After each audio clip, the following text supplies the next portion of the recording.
Do my best to ruin it. He's here. All right, you guys, welcome back to Runt Pack Goes Planewalking, episode 48.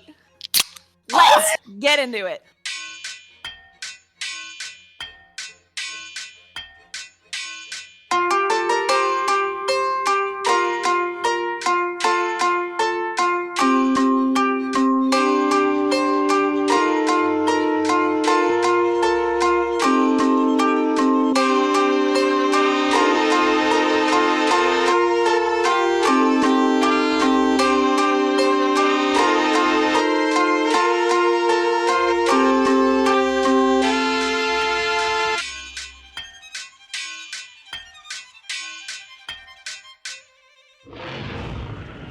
Last time, in episode 47, we opened with us runts at our own execution. Now, we were in the room of the court wizard, currently technically Volker, but soon to be Smega?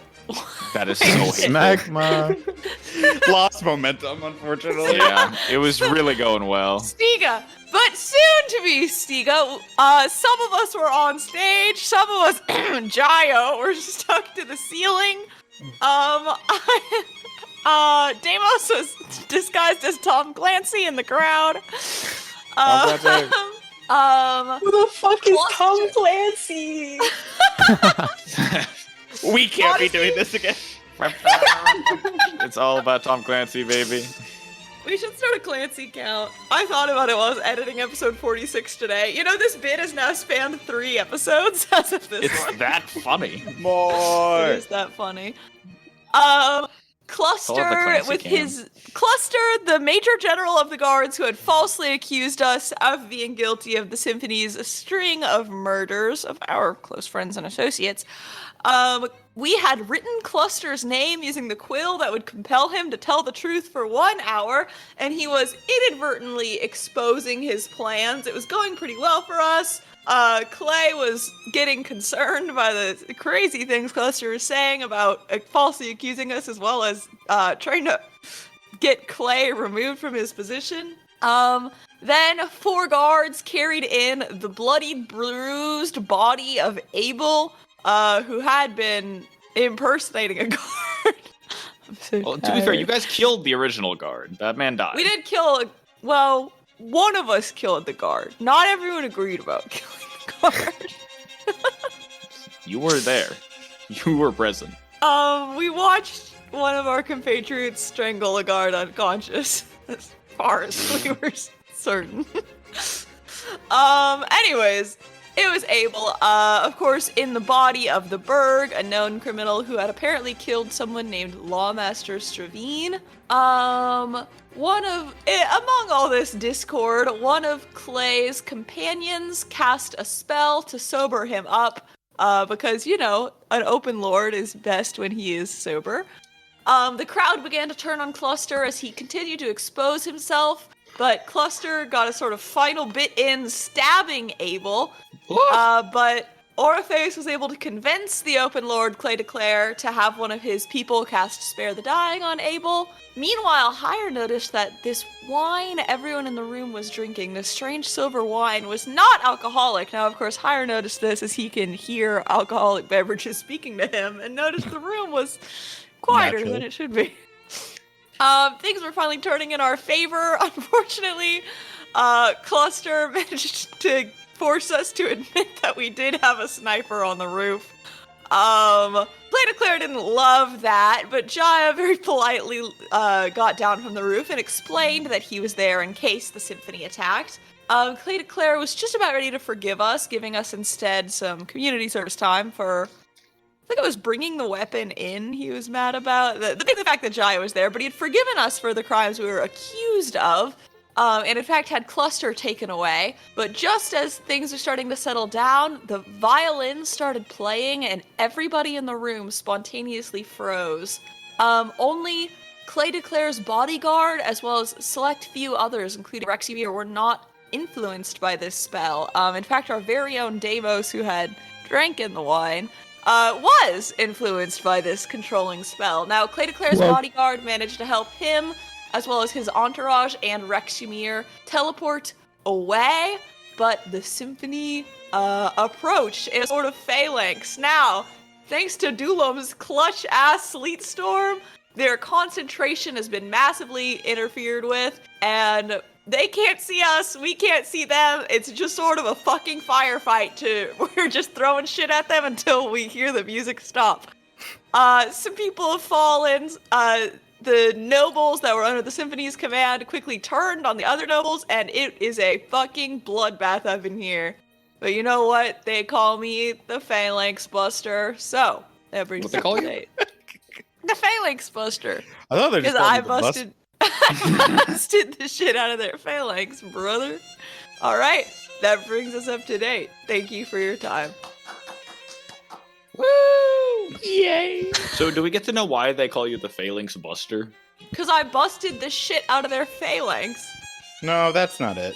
Let's keep searching. Could there be any other reasons? Not that I foresee. We did have a whole bunch of frontliners. Oh, yeah.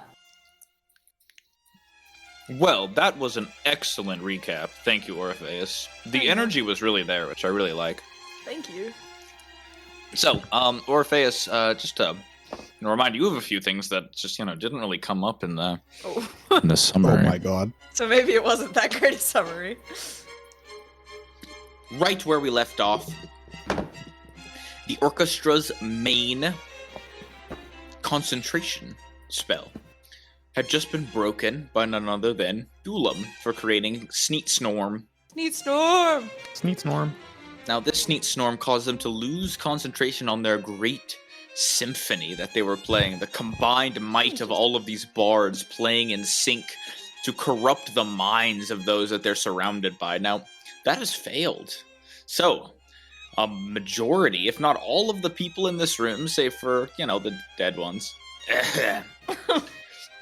have now lost the charm spell that had been cast over them by this horrible symphony.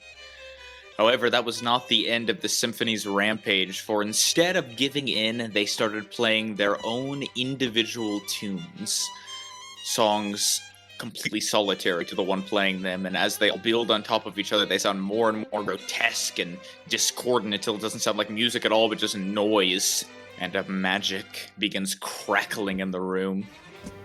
So, if I could please draw all of your attention back to forge.vtt.com. Thank you, Forge. Please sponsor us. Yeah. I'm in. There are a number of Symphony members still alive, and there are a number of guards even, and nobles still alive as well, but you all are not done here. You're surrounded by a number of bodies, noble men and women who have fallen to the wayside. Major General Cluster is dead in a pile by the front stage, and a number of nobles are barely clinging to life, having been saved in one way or another by you all. The orchestra, it is actually their turn, where we left off right on Initiative Order 20. Giant Monty had just blown off a few pot shots into the area here, and the Symphony now goes. So, in part 2 of this battle, congrats, you guys made it to the second half. Woo! Yeah! The ensemble begins playing their own melodies. So I'm going to roll on my handy-dandy table over here to see what happens. The song is going crazy. Alright, I've rolled a number of d20s equal to a private chart that I have depending on how many people are left. Oh, okay. I've gotten a number of numbers. No 20s, though. No 1s, so nothing interesting yet. But the following things happen as the band begins playing their strange discordant song. First, you all hear the chaos filling the room. I need all of you to make for me, please, a Constitution saving throw. I eat these. The DC is a 15. Oh. No, I thought you said you ate these. Yes, you say that. I thought I did. all 3 of us? Yeah, that's not minus- looking great for Minus you one to guys. con. Let's see higher. Oh, let's go higher! Yeah! 19 minus 1. Dual Oh, I bot, got you got anything? 6. I got Yeah. exactly a 15. Mm. Huge. All right, 10 so it plus looks 5. like Jaya and Orpheus and Deimos all rolled below the cutoff. Higher, and Dulam, you guys rolled above it. So this is the first effect that seems to ring out from the strange blast of music that they all shrilly begin to play. All of you feel your ears begin to ring and blood pounding in your eardrums. As unfortunately, Deimos, Orpheus, and Higher, you guys find the noise to be too much and you are deafened. You can't hear anything anymore. Oh, yeah. I did meant to say Jaya. Well, it looks better when Higher is also deafened. Oh, yeah. The three of you are deafened. You cannot hear anything anymore. You just sort of hear the general pounding bass of this strange music that's playing in the room. Anything that requires you to hear currently does not work. Additionally, for those of you who still can hear Higher and Dulam, the band continues rising in their strange performance. No longer are they playing soft, sensual music that is brought in by every once in a while a swift note of strength. It is full volume, and it's loud as shit. First, a violin in the front, the first violin actually, who is still alive, shrieks out loudly. The strings seem to snap as golden energy shoots out from it, conjuring a bright golden wall that quickly erupts in fire. A wall of fire that snakes along the marble floor. I will draw this now. You guys should be scared now. I'm a little scared. I kind of feel like I'm going to be bisected by this fire. Yeah, it actually looks like you're in the right spot for a bisection. Yeah, it feels like I am, if I'm being honest. It's great. It actually goes 100 feet, so there you go. Oh, Jesus Christ. That's cool. That's cool. Fuck you guys, too. At least me and Deimos are on opposite sides. Oh, sweet goddess of ether. Oh yeah, I forgot to mention, last episode, of course, Deimos, under the influence, did try to gnaw through my leg for many turns. That was important. Very important. All right, I made it red on the map here. The wall of fire erupts in the room, snaking 100 feet down as the violin shrieks out this note. It cuts right through Orpheus and Dulam. Ooh. Oh wait, Dulam, not Dulam. Deimos and Higher. Dulam, you're on the other side. Looks like you are safe. Does the sleet storm douse any of it? As of now, as it first erupts, you can't tell. The two seem to be battling, the two spells. Give it a moment and we might see more. But for now, the fire seems to burn through the sleet storm a bit, and the two seem to battle. Sweet. This is a pretty powerful spell, but yours is as well, and the two are sort of going back and forth. I'm going to make a roll before the next turn to see what happens to that one. But there are a few more other things that I have to do, because there are actually a few more instruments being played. As next, the harpist in the back erupts in a cascade of plucking notes, and each pluck of its strings spawns an illusion in the room. You see a number of creatures appear, guards, nobles on the ground, up, standing. Other members of the Symphony of Neth begin to appear out of nowhere. And just a moment later, a trumpeter besides this harpist blasts a note so forceful that every illusion is immediately blown apart, counteracting his associate. The blasted note is so strong and forceful that it sends shards of what looks like arcane energy flying through the room, and all of you are struck by this. Any of you holding a concentration on a spell, I would like you now to roll a concentration saving throw at disadvantage as this trumpeter's note smacks into you. Oh, not the nat 20 Higher. Yeah. Nat 20 and 4, so 3. A 3. So Higher, I think you had Bless up, is that right? Yeah, that was it. Bless unfortunately drops Higher as the impact of this trumpeter's note smacks you down. Did anyone else have concentration on anything? I did. I got a 24. I used my reaction to make it a straight roll. Okay. Was that, are you building for success? Nah. What's this one called? What's it called? Restore balance. Oh, very nice. Tell me about your abilities. They're cool. It's a Clockwork Soul thing. Very nice. All right. You keep your spell up in the back, Dulam, as this harsh note from the trumpeter hits you. And finally, in the back of the room, or rather, sort of near the middle, a flutist's breath seems to sweep downward as a sharp, high note roils along the ground in arcing waves. You notice that around the flutist, who is standing right here, a number of corpses around them begin to take shallow, rattling breaths, fingers twitching as necrotic energy fills them with strange, otherworldly life once more. And a number of zombies stand up. Which one is this in the room? That would be this one right here, right next to Malagus. The ones that seem to be brought back by this, I will now note.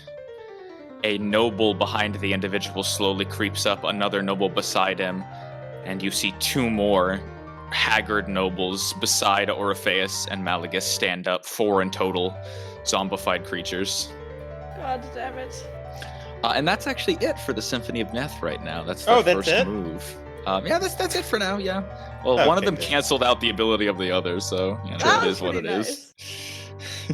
The harpist is mad about that. That's right, they'll get another roll on the next turn, won't they, Sir Orpheus, whose turn it is now? Oh god, I'm up. Okay. Before I continue, Dulam, what level spell is Sleet Storm? I think it's just 3. 3? Okay. For right now, the wall of fire seems to be permeating through your Sleet Storm. It seems to be just a tad bit stronger. It doesn't seem to be removing the effects of it. You still have the darkening and the hail coming down, and the floor beneath it, of course, is still very icy. But for this one line, the fire seems to burn through it, casting a strange, dim shadow. Sick. Orpheus, you begin your turn in the wall of fire. Can I please have a dexterity saving throw? Oh yeah, you can. Might be just the one though. DC's a 17. Natural 20! Very nice.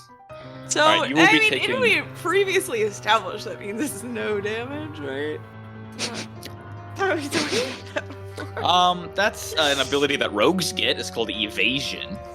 Well, but remember that we talked about how we would do it for natural 20s and nat 1s. Our fans will let you know. For now, see what you can even try to do to me. We'll see. Orpheus, you'll be taking half of 19 damage, fire damage, that erupts in this column and wall that shoots out in front of you. That will be 9 damage, right? Not bad. I'm up, baby. I'm up. I'm not looking good, but I'm up. You do have to choose a direction that you dive out of the way of this wall of fire, though, if you'd rather go left or right. Definitely left. All right. Can I, if you want to wait for me to put in my zombies first before you decide, I would love that. I would love to see your zombies. Yeah. So here's one of my guys. All right, my zombies are around. Okay. Sounds good. I want to try to push past Malagus up this way. Okay. Honestly, is there any way I can try to push Malagus behind me? I really want to stand where he's at. The only direction it looks like he can go is back toward the fire. He's sort of pressed in. Okay, I will push him into the fire. All right, as you move away, both of the zombies that you walk past do get opportunity attacks. That's cool. That's cool. That's cool. Yeah, that's cool, man. That's cool. 9, idiot. Wait, 12? 12? Does a 12 hit? 12 misses. 12 misses. I'm not doing them. How about a 16? Ooh, the 16 might hit. The 16 does hit. Alright, this zombie slams down on you as you walk away, dealing a total of, 3 damage. Fucking pathetic. I spit out a tooth. And you move in front of Malagus. He sort of dodges behind you. What the fuck? Shit, there's fucking fire. Jesus, watch yourself. Get the zombie! Get the zombie! I was getting that guy. You literally got my way. I was about to kill him. I'm getting this guy. Okay, I want to cast Thunder Wave. Allow me to draw my cube. My 15-foot cube.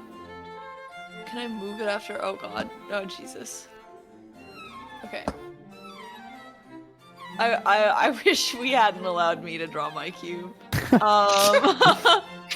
I mean, I guess this is basically what the cube I want to get. Honestly, yeah, this is as good a cube as any. I know I'm hitting some dead and near deads, but mostly I'm thinking about this flutist right here. I can't hear shit. So earlier when I was yelling at Malagus, I wasn't even listening to what he was saying back, just so you know. This is the group I want to hit. So they're gonna all have to make me some constitution saving throws. And they better be 17 or higher. They're gonna be in a world of hurt.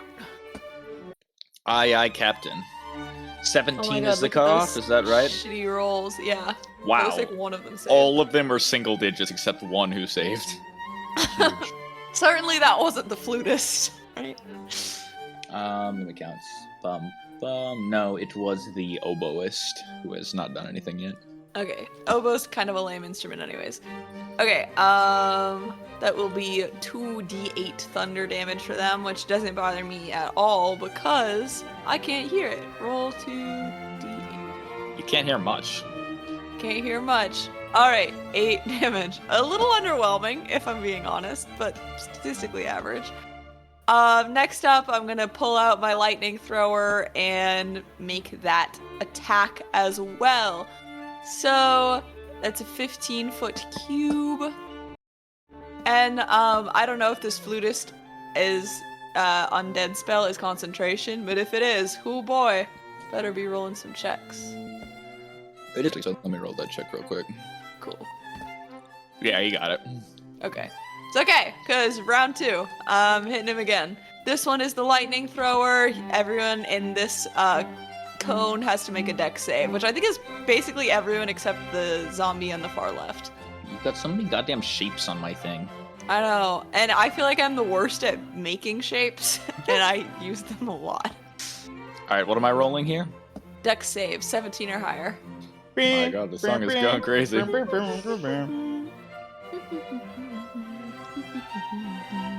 Alright, I got 2 saves. And a nat 1. Okay, you only rolled 3? Which 3 are you thinking is getting hit this cube? I didn't roll 3, I rolled 5. Oh, okay. Oh, I see the nat 1 just for fun. Okay. So it's gonna be 2d8. 11 this time. 11 more lightning damage. Let me see another concentration save. Zap. Zzz. Damn. They're looking pretty good on concentration. That's fine. I'll end my turn there. But a number of them are bleeding now. That's something. And the zombie right in front of you is on death's door. Good. Excellent, Orpheus. Is that all you want to do with your turn? Yep, that's me. Then, Dulam, you are up next. What would you like to do? I think I'm still grappling Dean.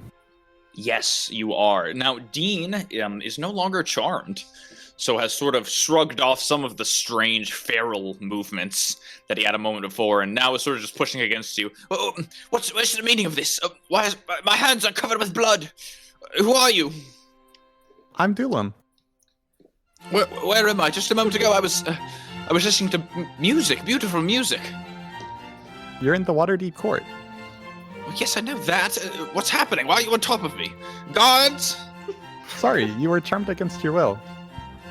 I don't remember anything of the sort. Well, whose blood is this on my hands? And what is that sound? It's so loud, I can barely hear you. I think it's Noble's blood, but I could be wrong. No, I'm a noble. What do you mean, noble? Noble's blood? Yes. Here, let me looks untie around, you. Frightened. Yes, please. Thank you. Oh, goodness. I'll loosen the knot. All right, you loosen it, and he quickly tries to shake his hands and free himself. And he gets his hands untied and rubs his wrists and looks down at his hands and makes a horrified expression. Oh, goodness. Oh my god, what did I do? It's so loud in here. Why is there's fire and ice.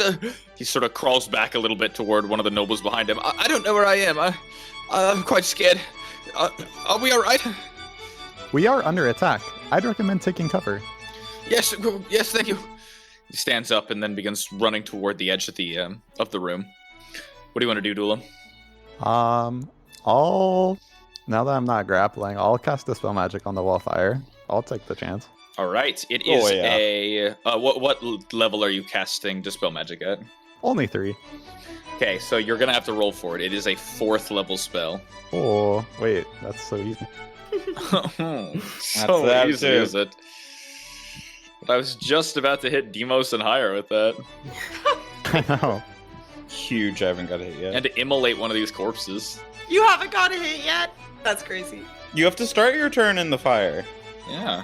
Oh, I thought you meant at all this battle. Oh, no. I was like, why am I dead? I think it's a 21. It's modifier, right? I think so. What does it say on Dispel Magic? I actually haven't read up on it recently. Maisie, I think you'd be delighted to know that I'm still at max speed. Fuck you! You're our tank! 60 out of 60, baby! I'm on the roof! Jaya's in the front line. What? I'm Where? in the back line. Yeah, you're on the ceiling line. What do you mean front line? No, Jaya came down. Jaya's right in front of me, I thought. That's Wow. Deimos. I'm so on the Damos roof. came to your rescue. Jaya went the farthest direction possible. Oh, Fucking, sorry. look, only one person was out here busting the fan line. Ooh. Oh my god! That's literally untrue. Oh my god. I'm sorry, I just have tactics that Malagus preserve is my up there. life. No, you should be up there. You're our tank. Malagus is up there. Monty's up there. Deimos and I are there. Put me in the storm. Look, one of us was here before the sleet storm. That's true. My god, I can't believe we got this song. Sorry, I'm thrown. I'm seeing Dispel Magic. It says ability check with your spellcasting modifier. So I think that is functionally the same thing as a spellcasting roll. Okay, sick. I dispelled it. I got 21. 21. All right, the flames snuff out quickly, your sleet storm repelling the mass of it, and what little bit is left over that had just begun to catch the stage on fire poofs out. Higher and Demos, for a moment you guys are erupted in flames, and it's frightening, but it's just a flash of heat, and then they disappear, subsiding not a second later. You're left with singed eyebrows. Boom, the spell is gone, and in its wake is a bit of ash. Sick. I'll sort of just like move sort of in front of the survivors. Alright, you push in front of them a bit. Dean Novenall creeps his way over along with some other nobles who are pressing their bodies up against the wall, frightened. And with that, is there anything else you'd like to do on your turn? That's everything. Alright, up next then is Malagus. Get out of my fucking way, Orpheus! I need to hit some zombies! Get the one behind you! Or I get can't the flute! Oh, I can't hear him. Never mind. Nope. Nope. Oh, he's getting big rolls though. A 19 and a 17 to hit. Both of those hit this zombie. I like that for him. See some big Malagus rolls. I would just like to state that my class is built around killing zombies, but that's okay. Too fucking bad, Hire. I got this one. Slash, slash. The zombie creeps back. "Ugh, ugh. I think I just killed this noble. He's coming for me again. Jesus. Except, no, I didn't. I don't kill nobles. So that would be bad. I'm clean for the polygraph. I don't hear any of this. All right, that is it for Malagus's turn. Up next is Hire. Hire, it is your go. The flames dissipate, and you are once again shrouded in a strange, wispy darkness. Oh, what the fuck? Zombies, take this! And then I hold up my ring holy symbol and cast Channel Divinity, Turn Undead. All of the undead creatures within 30 feet of me, ones I choose, so the enemies, are going to make a DC 15 wisdom saving throw. If they fail, they shall turn and run, and then I will be using an additional ability, Sear Undead, to do them radiant damage. Aye, aye, Captain. So, is there an area effect on this, or is it just that everyone who can fucking see you? It says specifically, you present your holy symbol, and center undead creatures, each undead of your choice within 30 feet of you. 30 feet. Okay, So- that is all of them. Just making sure. All right, I've got 1, 2, 3, 4 that are going to be making wisdom saving throws. Now, if you could guess what a zombie's wisdom is, would you think it's high? Yes. Yeah. He's 'Cause had one of two them just got a lives to figure fucking it out. 18. He's a god. Yeah. Gun to my head, but yeah, it makes sense.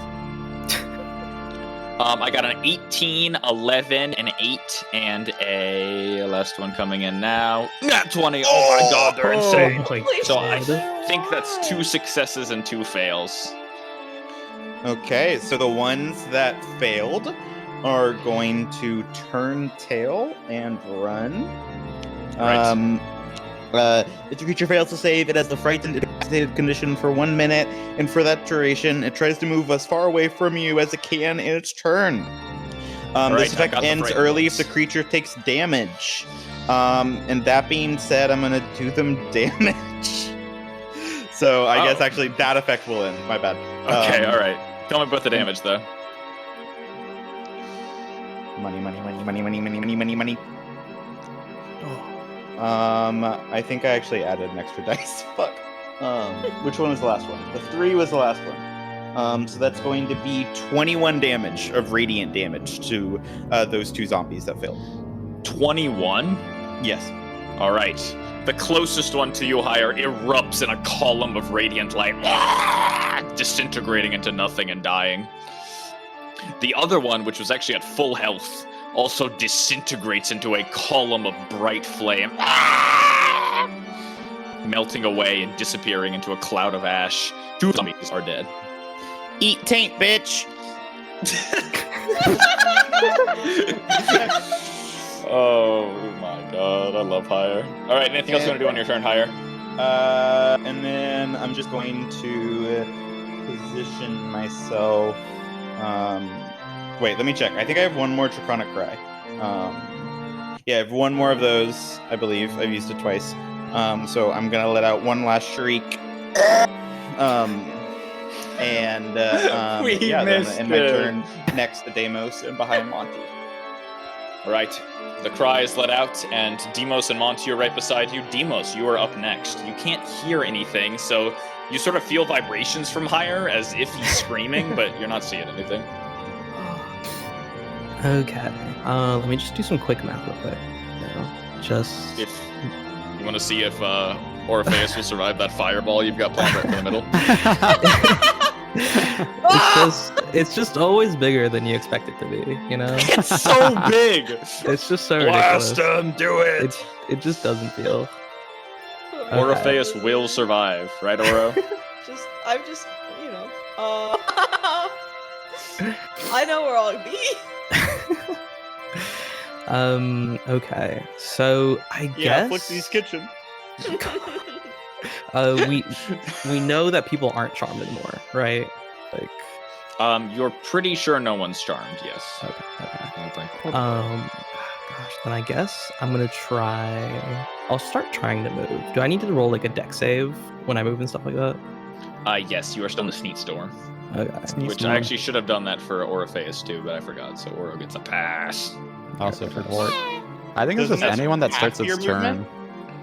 movement? Yeah, anyone who starts your turn there, you roll a dexterity saving throw. Ooh, that's a good roll, though. I think you might have gotten it. Too easy. 19. Nice. So you do not fall prone, and you do not suffer the movement loss. Okay. Freaking epic. Then Demos is gonna move up here.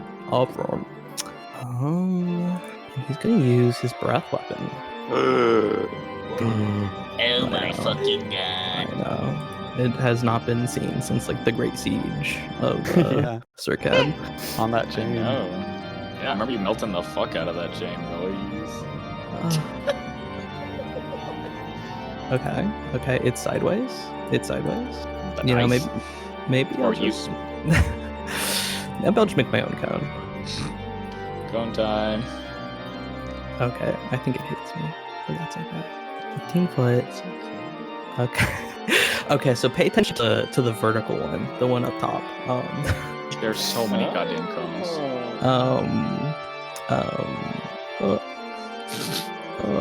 Okay, so they have to roll. Alright, I see your cone. Yes, they have to roll a dexterity saving throw. Alright. Dex DC saves coming your 13. way. I don't know, for whatever reason, one of these guys is really dexy. Huge 13. Huge 13. Wait, the DC's a 13? I know it's so low.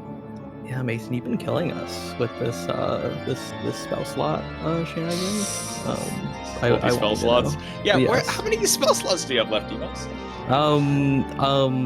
Not counting the amulet, thank God. I think it's just 4. I think I have 4 spell slots left. Like 1 second Oh. level and 3 first level, Oh. and that's Oh, see, you're fine.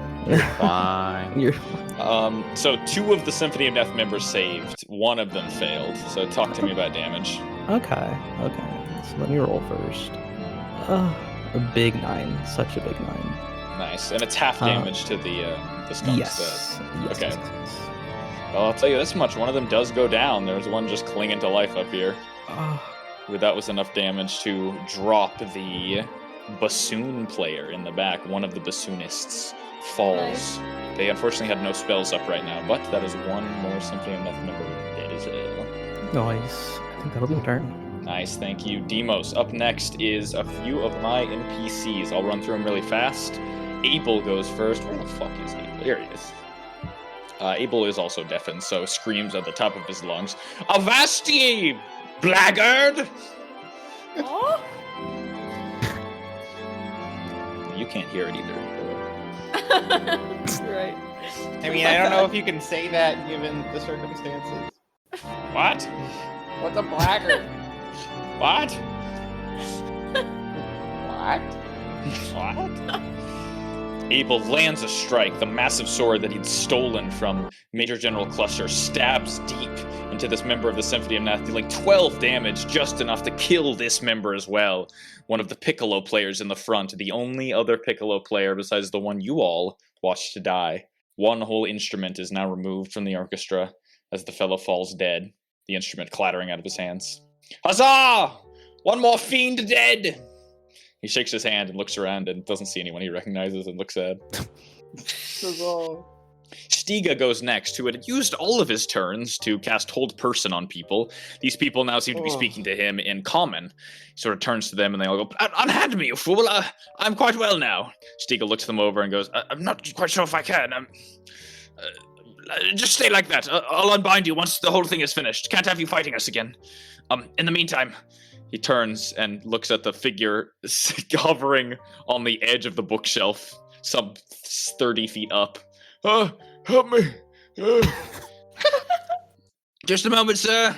Stiga holds out his hand and you see a feather fall spell fly out and hit the individual. All right, roll down and fall softly. I'll catch you. No, I won't do it. You're out to kill me. The 2 of them have a bit of an argument. Come now, just come on down. No, I won't do it. And finally, the man rolls himself off and floats daintily down into Court Wizard Stiga's hands, who catches him softly and lets him on the ground. Finally, up next is Samir. You guys actually can't see Samir right now, so I'm not going to tell you what happens to him. What the heck? I don't see him 10 feet away from me. You can see a shadow, a shape, that seems to be sort of moving back and forth quickly in a violent motion. And 1 more person that I'm just going to remove from initiative. Don't worry about that. Back to the top now. Oh. Ironwood. I'm standing right next to Monty. Just want to... Oh no, Monty's fine actually. Monty's Okay. doing great. Okay, don't care then. Samir kills Monty. Next up is Ironwood. you are 60 feet up in the air. Sharpshooter extraordinaire. I'm on the roof and I can't see. And I can't hear, right? Like I'm deafened. You are silent. deafened. You can't hear anything, and it's very dark in this area, so it's just really hard to tell what the fuck is going on. If I were to shoot into the crowd, would it be at disadvantage now? Technically, it's still at a straight roll, but as usual, I do have it up where if you roll far enough below the armor class of the person you're aiming for, you will probably hit someone around them. So it's just really unfortunate that some of our friends are just so close. It's one way to look at it, sure. What a shame. What a shame. I'm gonna try to aim for the back, like the back Right. 3. You aim for the back 3. Go ahead and roll me a to hit, please, Ironwood. May God forgive me for my sins. May Ether bless your weary soul. Let me double check if D&D Beyond and Forge both agree on like my. Wait, actually, no. I'm using a crossbow, right? I don't think I have that in Forge. Okay, I'm gonna roll this shit in D&D Beyond. I trust D&D. They would never digitally weigh my dice. I have such a fucking gripe against Forge. No, you Swear love to God. Forge. I swear to God, they're fucking doing it on purpose. Okay, first one. Ooh, 13. All right, a 13 does unfortunately miss, Jai. You hear a ping as the bullet smash, or rather the crossbow bolt smashes into the marble in the floor somewhere. Okay, No but hit. it didn't hit somebody, so That's true. And I guess you wouldn't have heard anything, so you're really just blind firing. 25. Next one. That'll hit, Jai. Roll damage. 7. Holy headshot. That's a headshot. I still don't know who has my shit, right? Like, or who has their stuff. Yes, you unfortunately don't. Technically, if you want to know out of game, it is Samir who has it, but yeah. Mhm. Yeah, but there's no way that Jai would know that. So, I think I might move up like a little bit, like right here. I'm gonna crawl over here. Nice. This song is way too happy. I need to remove it. I like it. It makes me feel like I'm at a lovely wedding. I You know, think you we think should we'll play fall like 10 songs at once to really get the chaos of the atmosphere. You know, I was looking into that, but Fredbo won't do that for me. I'm glad. Yeah, no, it would sound awful. It's alright. You want to hear that Dracula song a few more times, though? Yeah. Wait, I'm actually gonna look down at Deimos. You cannot see Deimos. Wait, Deimos is in a massive shroud of darkness. I mean not Deimos. Sorry, Dulam. Yes, duel him. I'm gonna hope that you're not deafened. I'm pretty sure. Well, I know that you're not, but Jai doesn't know. Okay, anyways. Dulam! How many of them are dead? Of us. I mean, Of us? I can't hear. Put up a finger. I shrug, and then I point to my eyes and then the storm. Damn. I thought you robots would have some special shit. Some special vision shit. Fuck. Connected to all our vitals. Stupid robot doesn't have I try to sight. mime out a spider, and then point to my eyeball, and thumbs up. I nod. Yeah, I don't know what the fuck that means. That is my turn. Yay! Another turn well spent. Fuck you, I can't do anything. I'm on the roof. Easy. I'm sorry, I'm not a spellcaster anymore. All I can do is shoot and go on the roof. And you know what? I'm not mad about that. No longer do I have to bear the cross of healing you every time you die. I no longer feel like mercy. All right, up next, Monty. Monty leans forward, deafened, and tries to scream out toward Hire. Hire, I can't hear you, but I'm gonna stab this bitch. Yeah, do that. Yeah. You got this, big bro. Yeah, Monty got a 6 to hit and whiffs at the air. Ah! Sort of steps back a bit and tries to make another strike. An 18, this one hits. Yeah! And you see Monty reach forward and stab into the figure before him. Slash! Alright, up next now is the Symphony. Now, as they all start in Sleet Storm, technically only one of them right now does have concentration on something, that is the zombie man. So I'm going to roll a concentration saving throw for him. What was that? Oh, it was so sad. You meant the man who cast the zombies, not That's one right, yeah, of not the zombies themselves. The man who cast the zombies is going to roll a quick concentration save to see if he can keep them. What's the DC there, Duelam? Is it still 17? Yeah. Alright, he got it with a 21. These guys are built for concentration, unfortunately. Nice. So that does mean that the zombies will go. Now, 2 of them are dead, burned to cinders, but the 2 other ones that are still alive need to make some moves. Brrr. One of them lurches toward Orpheus, peeking their head out of the crowd of the Symphony of Neth. Oro, as you stepped forward to cast Thunderbolt, one of the zombies that had been caught up in it leans forward toward you now to make a strike. Ah! Slamming down on you for a 16 to hit. Does that hit? Yup. Right. Damage then is going to be as they slam down on you. Holy shit, another 2. That is, they rolled the lowest they could twice. That's unbelievable. I'm barely hanging on. The second one toward Higher Vallejo. Higher, a zombie lurches toward you.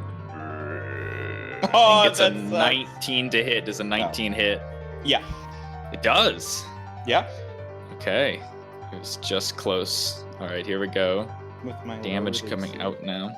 No, not the lowered AC. Where's the shield? Oh, 13 bludgeoning damage higher. As the zombie whacks down on you. Alright. I bleed. Oh, well, it is the Symphony's turn now, which is just great for me. Now then, let me roll on my table.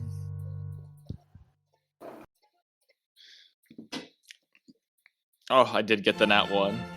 Rip these guys. What? You're just funny.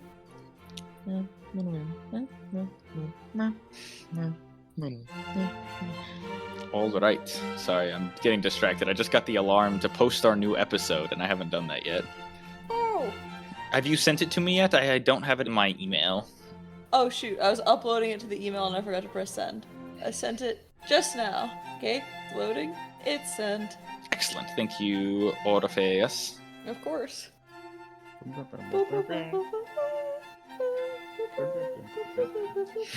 You guys enjoying your classical music? Yeah. Yeah. Excellent. Just a moment. I want to upload this really quick before I forget, because I'm going to forget.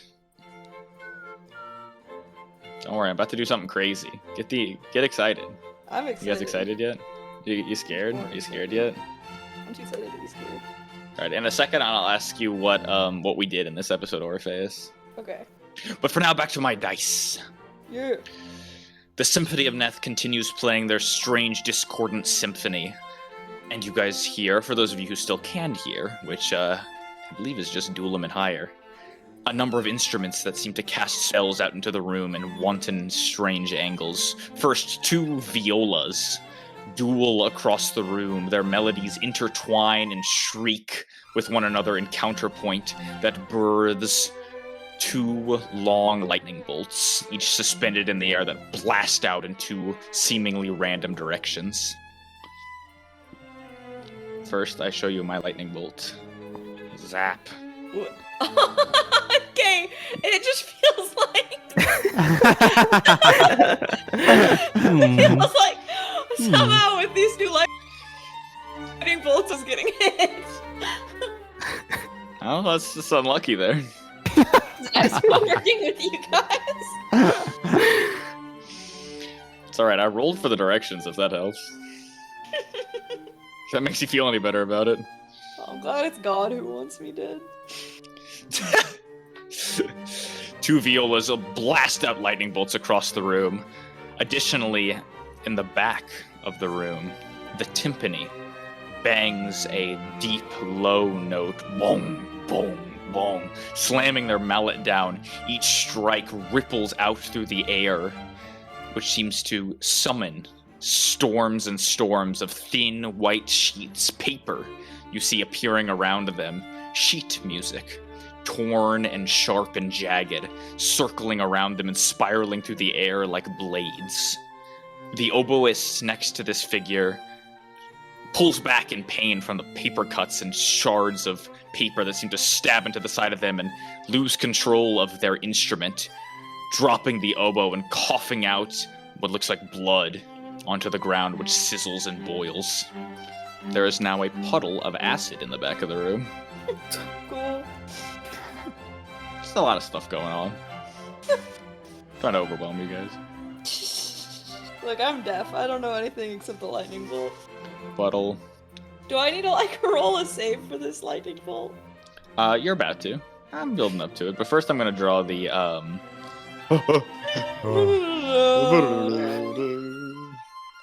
First, I will draw the cloud of daggers that appears. That is paper. They're really all overlapping. There's one guy actually right here, a member of the Symphony of Neth, who was hit by the lightning bolt, the acid on the floor, and the blades that circle around him.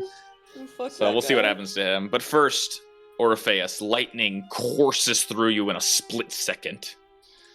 I need you to roll for me a dexterity saving throw. Yes, sir. My third-party app is malfunctioning. 1 second.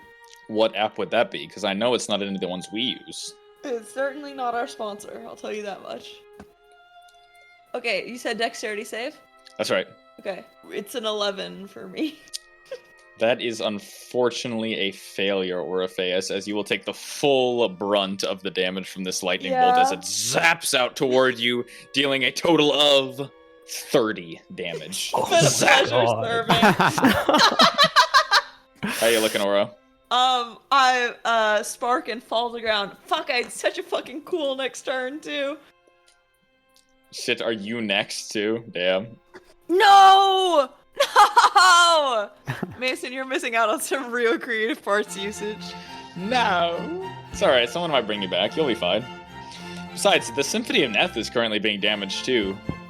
This guy in the middle here also failed his save, so he also took 30 damage. Mason, okay, nobody better kill this flautist or oboist while I'm gone. Why do you have marks? We got a real 1-2 punch for these guys. Alright, the lightning bolt comes out and does strike a number of other people. Unfortunately, the nobles in their path, regardless of saves, drop to the ground dead. They were no match for the bolt of lightning that shoots out toward them. The guards in the back here, let me see, could they even survive? They could, so they'll get some rolls. A failure and another failure. Unfortunately, both of the guards in the back of the room fall as the lightning bolt zaps through them, singeing their bodies. Zzz. And that is the end of the Symphony of Neth's turn. Up next, Sir Orpheus, I need for you to please roll me a death saving throw as you fall to the ground. That's just a straight d20, right? I don't know how to do it in Forge. Oh, you don't know how to do it, huh? Been a while, huh? Is that right? Usually Hire saves me before this happens. Oh. Natural 20! Is that a 20? Oh! Oh my god. Natural 20. Oh my god. Natural 20. That was a natural 20. That's crazy. Check the logs. That's crazy. I got some unfinished fucking business. Orpheus, you stand back up. Okay. Okay. Okay. Okay. Kill him! Who the fuck is that, Orpheus? I saw you die! Stay down! So just checking. So this person I'm currently indicating is the flautist, right? No, that person is dead. Wait, where am I? This person right here is the flautist, off to the side. That's the flautist. Oh, this person's dead? This guy's Oh, dead. weird. Okay. He's not marked as dead. I'll mark him as dead. Okay. Oh wait, no, this guy is Still alive. You're right, this is the flautist. Sorry, apologies. I hit What? him. There he is. What the? I heck? fucked with you. I'm fucking with you. Here he is. This is the flautist. You're right. Sorry. And Sorry. which is the oboist? Is this the oboist? The oboist is toward the back. This is the oboist right here. I fear I can't make it to the oboist on this turn. But you do have the but flautist in front of first- you looking near dead, and the violinist in front of you also looks pretty tough. In fact, it looks like the violinist is cooking up some sort of very hot spell from this strange playing. Okay, my first move, and I'm hoping this will be a bonus action. So I want to. I'm dead. I use half my movement to stand up. Bang, bang. I was inspired with a final maneuver to try to break this flautist's concentration. I want to take a swig of water out of my flagon and hold it in my mouth. Flagon of ale. Yeah. Okay, you hold it in your mouth. Cool.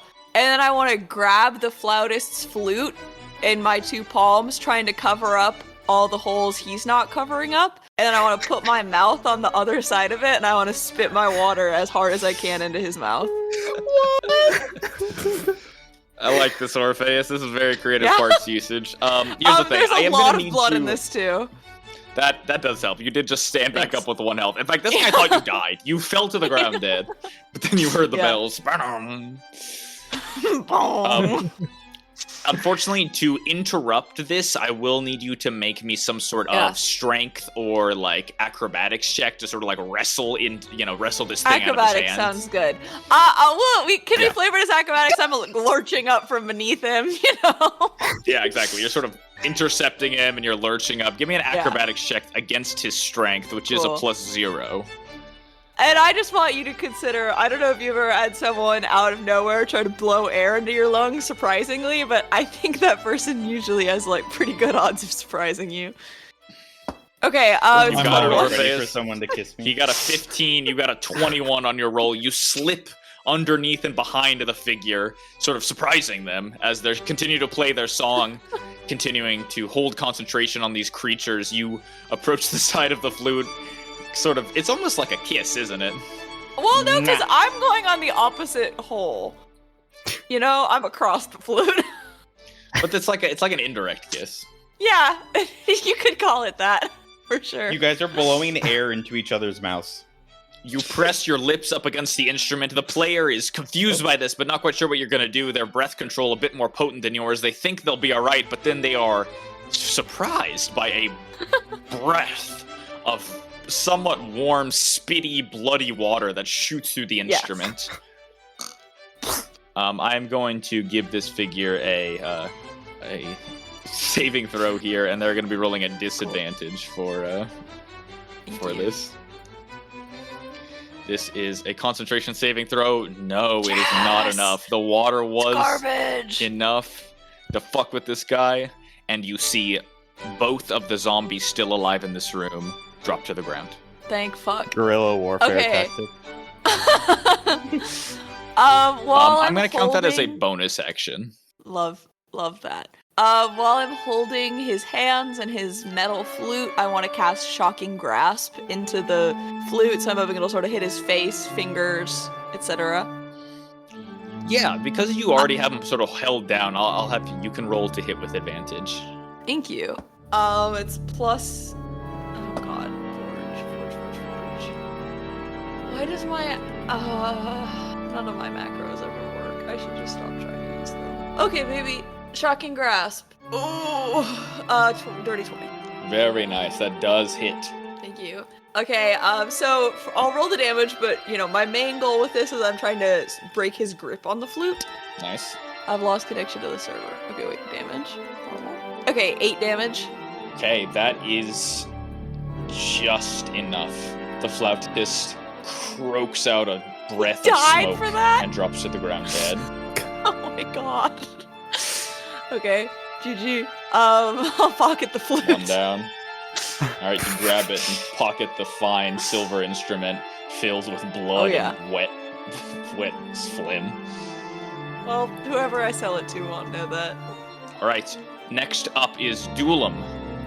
Duelam, a number of spells seem to sort of appear in your massive cloud of sleet and disappear into the darkness, and you lose sight of them. You're not really sure what's going on there, but it sounds loud and violent. What do you want to do? Cute. You've got the nobles rounded up. Just as you had rounded up 4 nobles, a massive streak of lightning flew across the room, and one of your nobles dropped dead in a cinders pile. The other 3 look down at him. I'll turn to them. Oh, what the fuck? Oh, what the fuck happened? He was just here. I thought we were at a safe distance. The 3 sort of creep back a bit, even closer to the stage, trying to get away. Stay safe. I'm going to try to help others. You do that. But come back for us. Sure. I'll start walking towards the storm. All right, you make your way toward the storm. Move your little guy on the... Yeah, you already got it. And as you approach the edge of the storm, you see one noble who is sort of trying to drag themselves out of the storm. I'll try to help drag them out. Right, you help this individual, pulling him out. He looks uninjured, but an elderly-looking man who likely wasn't doing too hot in there. What is happening? Hello? Hello, come with me. Yes, right. The figure follows with you and pulls themselves out of bed, slowly crawling their way toward the others. Thank you, sir. Of course. And then I guess Oh, okay. I'm gonna cast Freedom of Movement on myself. Ooh, all right. Nice. It's one of my only not concentration spells. Nice. All right. Freedom of movement is cast on yourself. What do you want to do next? Sick. Let's see, I move 5, 10, 15, 20. Okay, for the rest of my 10 feet, I'm gonna start going into the storm and looking for more survivors.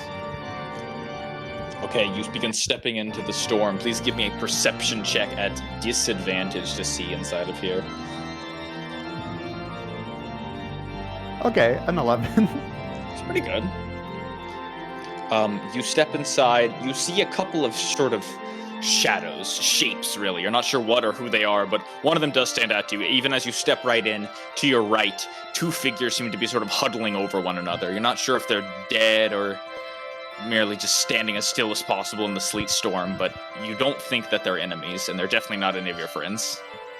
Alright, I'll start heading to the survivor.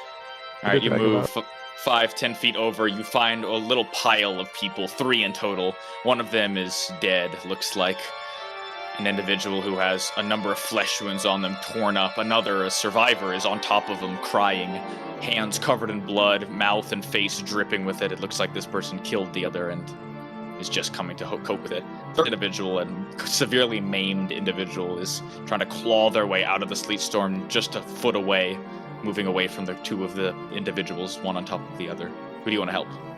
I'll help the person on top first. All right, you approach them. It looks like a middle-aged man with a long beard and mustache all covered in red. They turn to you with sad eyes, and he goes, I didn't mean to. I don't know what came over me. It was horrible. I'm so sorry. It's alright, that wasn't you. Now come with me out of the storm. Yes, right, quite. Yes, thank you. Okay. I'm so sorry. He reaches his hand up toward you and wraps it around your shoulder and lets you lead him out. Sick. All right. How much freedom of movement, is that adding more speed, or does it just make it where you don't have to roll when you walk in? It basically just makes it so I don't suffer the spell negative movement effects. All right. Counting your movement, it looks like around this point you'd be running out of movement just as you pull the guy out. Is there anything else you'd like to do? I'll use my action to dash and get the other person in the pile. Gotcha. All right, you step back in, grab the individual who looks pretty injured, near death even, and you drag that figure out as well, moving the group of you a bit outside of the range of the sleet storm. The conscious person, who seems much more, rather unharmed, who is covered in blood, looks to you and nods, and you can see their lips quivering under that heavy, bloodied mustache and beard as he goes, Thank you. I see. We weren't trapped in there. I'll carry my friend here. This is my colleague. I can look after him. Thank you, sir. He leans down and begins picking up the figure that you dragged out and slowly walks the two of them toward the corner. Turning back and looking over his shoulder, the figure gives you a smile and nods as he walks off. I'll nod and then face the storm. You turn back to the rampaging storm to We're all. Hell yeah. Up next is Malagus, who makes some slashes. Actually, he's sort of trapped. Get the fuck out of the way, Orpheus. That's my spot. I'm still deaf. He pushes past Abel and pushes over a zombie, stepping on top of him. You see Malagus disappear into the crowd, fighting his way in. Up next is Hire. Hire, what would you like to do on your turn? Everyone please stop dying and getting away from where I can't see you. I can't save you all. Do I see Aura? You did probably see Orpheus drop to the ground and then stand back up. Okay, great. I'd love to make my dex check to move within his space. All right, Fred please Mode make is out me. of here. Oh, he's back. Would you please make me a dexterity saving throw? Big 6. All right, a 6. Unfortunately, you will fall to the ground prone and lose half your movement to stand back up. Luckily, it is only 5 feet to Orpheus, so I will not punish you to lose all your movement. You are able to sort of creep your way over and find Orpheus at your feet. Or rather, in front of you, standing up, bleeding a lot, though. Looks like there's an instrument grasped in Oro's hands that's covered in nasty blood. Yeah, fuck this shit up, buddy. And then I'll go ahead and cast Cure Wounds on you. All right, please give me a check for that. God, can you imagine if you had to roll to hit healing? That would be the worst. Oh, Holy it's shit. huge. Oh my 4d4 at 28. 28 Oh my healing? God. Yeah. And I think I get Fuck a yeah, fourth dude. of that. Nice. As Yourself? well. Yeah. So, yep. I'm no longer bloodied. I'll yell, "Thank you, Lizard Boy!" But I yell it like way too loud. Yeah, I recoil.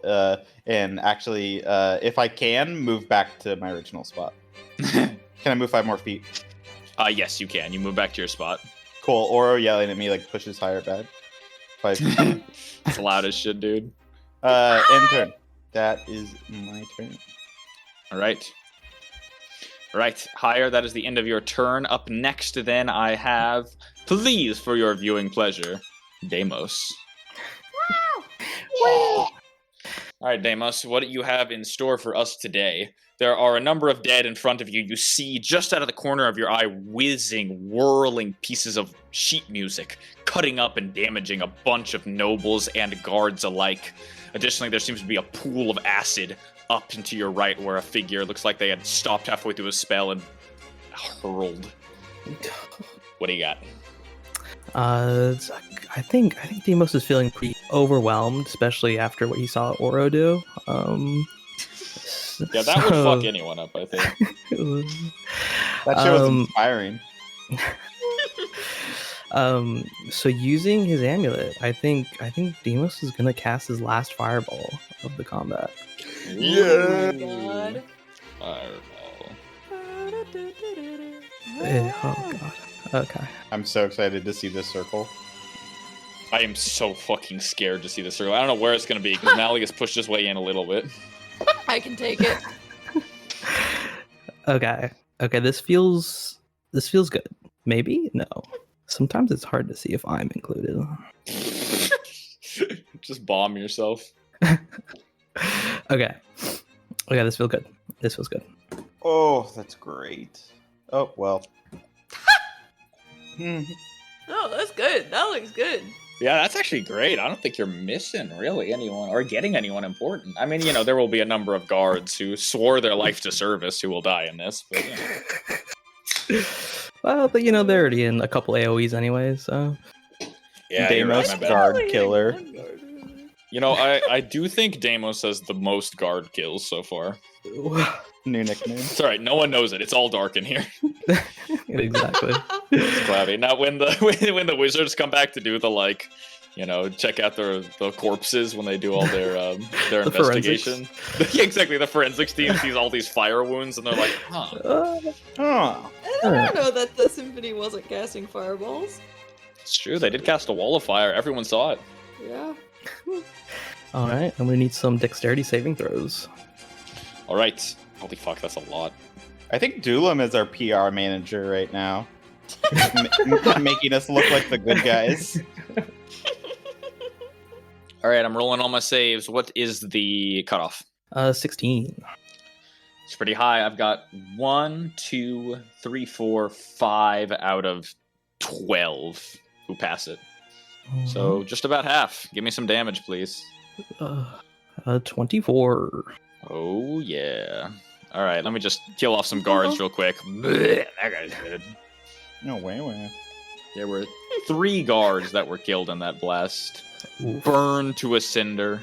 All with families, probably. Well, apparently all guards adopt sons, so. All right, the damage is intense as all of you feel the shudder of a massive fireball that erupts just for a moment, splitting the smoke and fog from the massive sleet storm. All of you watch as a number of guards fall down and 2 members of the Symphony of Neth can no longer stand and they fall as well, dead on the ground. Yeah. Neither of them was the oboist, though. Oh, thank you, Deimos. In fact, the oboist only just started bleeding as a chant. Oh, That kills mine. his day's just getting started, Mason.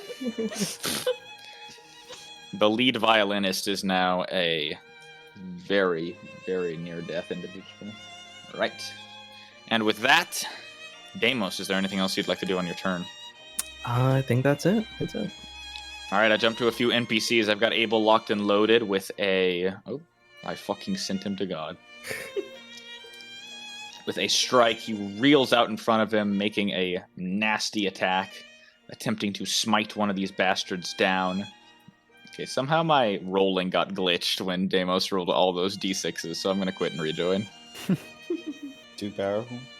The fireball exploded in my forge. Okay, here we go. All right. Oh, wow. Unfortunately, the roll that he got was a nat 1. As Abel swings out in front of him and misses, sort of disappearing into the crowd. Ah!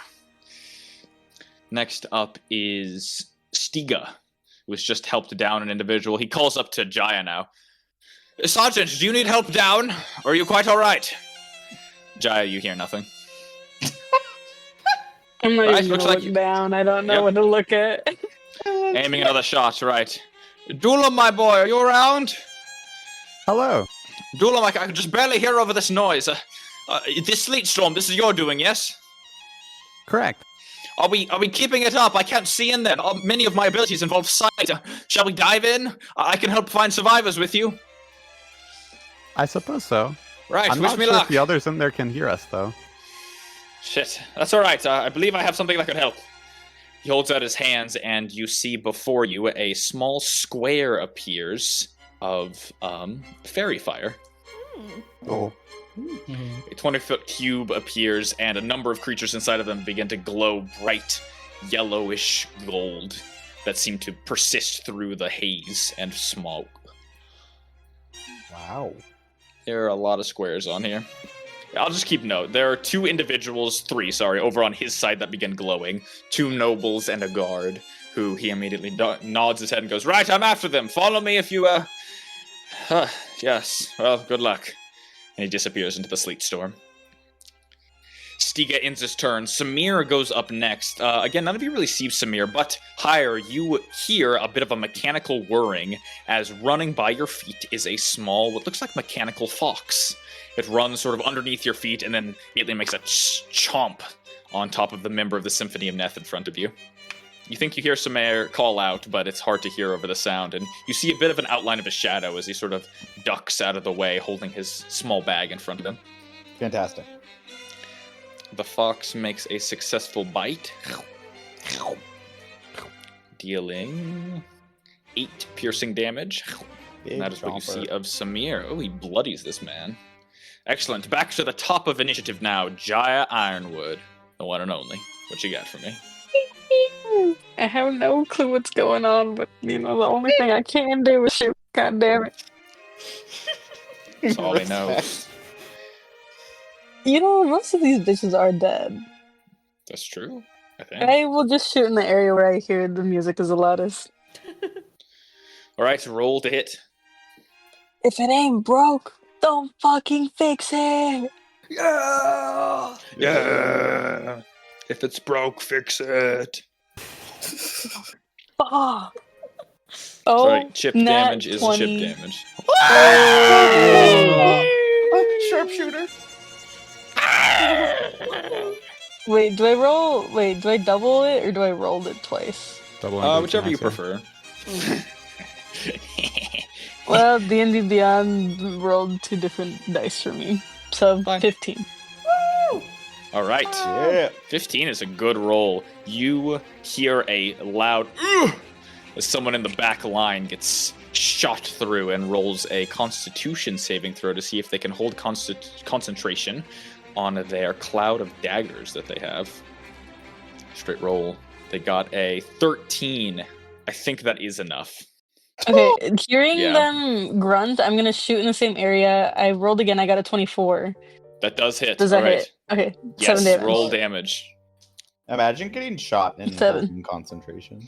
Nice. You hit the same figure, and they roll concentration again. This Please, time, though, please, it is please. their normal. Let's see if they can do it. Oh, yeah, they cleared it, unfortunately. God The damn it. cloud of daggers remains, but the figure is severely wounded and staggering up. Jai, is there anything else you'd like to do with your turn? Get that bitch! I swear to God, he's almost dead. I'm not sure if anybody can fucking hear me because quite literally cannot hear myself. That is all. Yeah. Yeah. Quite wittable. Sure, you can got that. You can got that.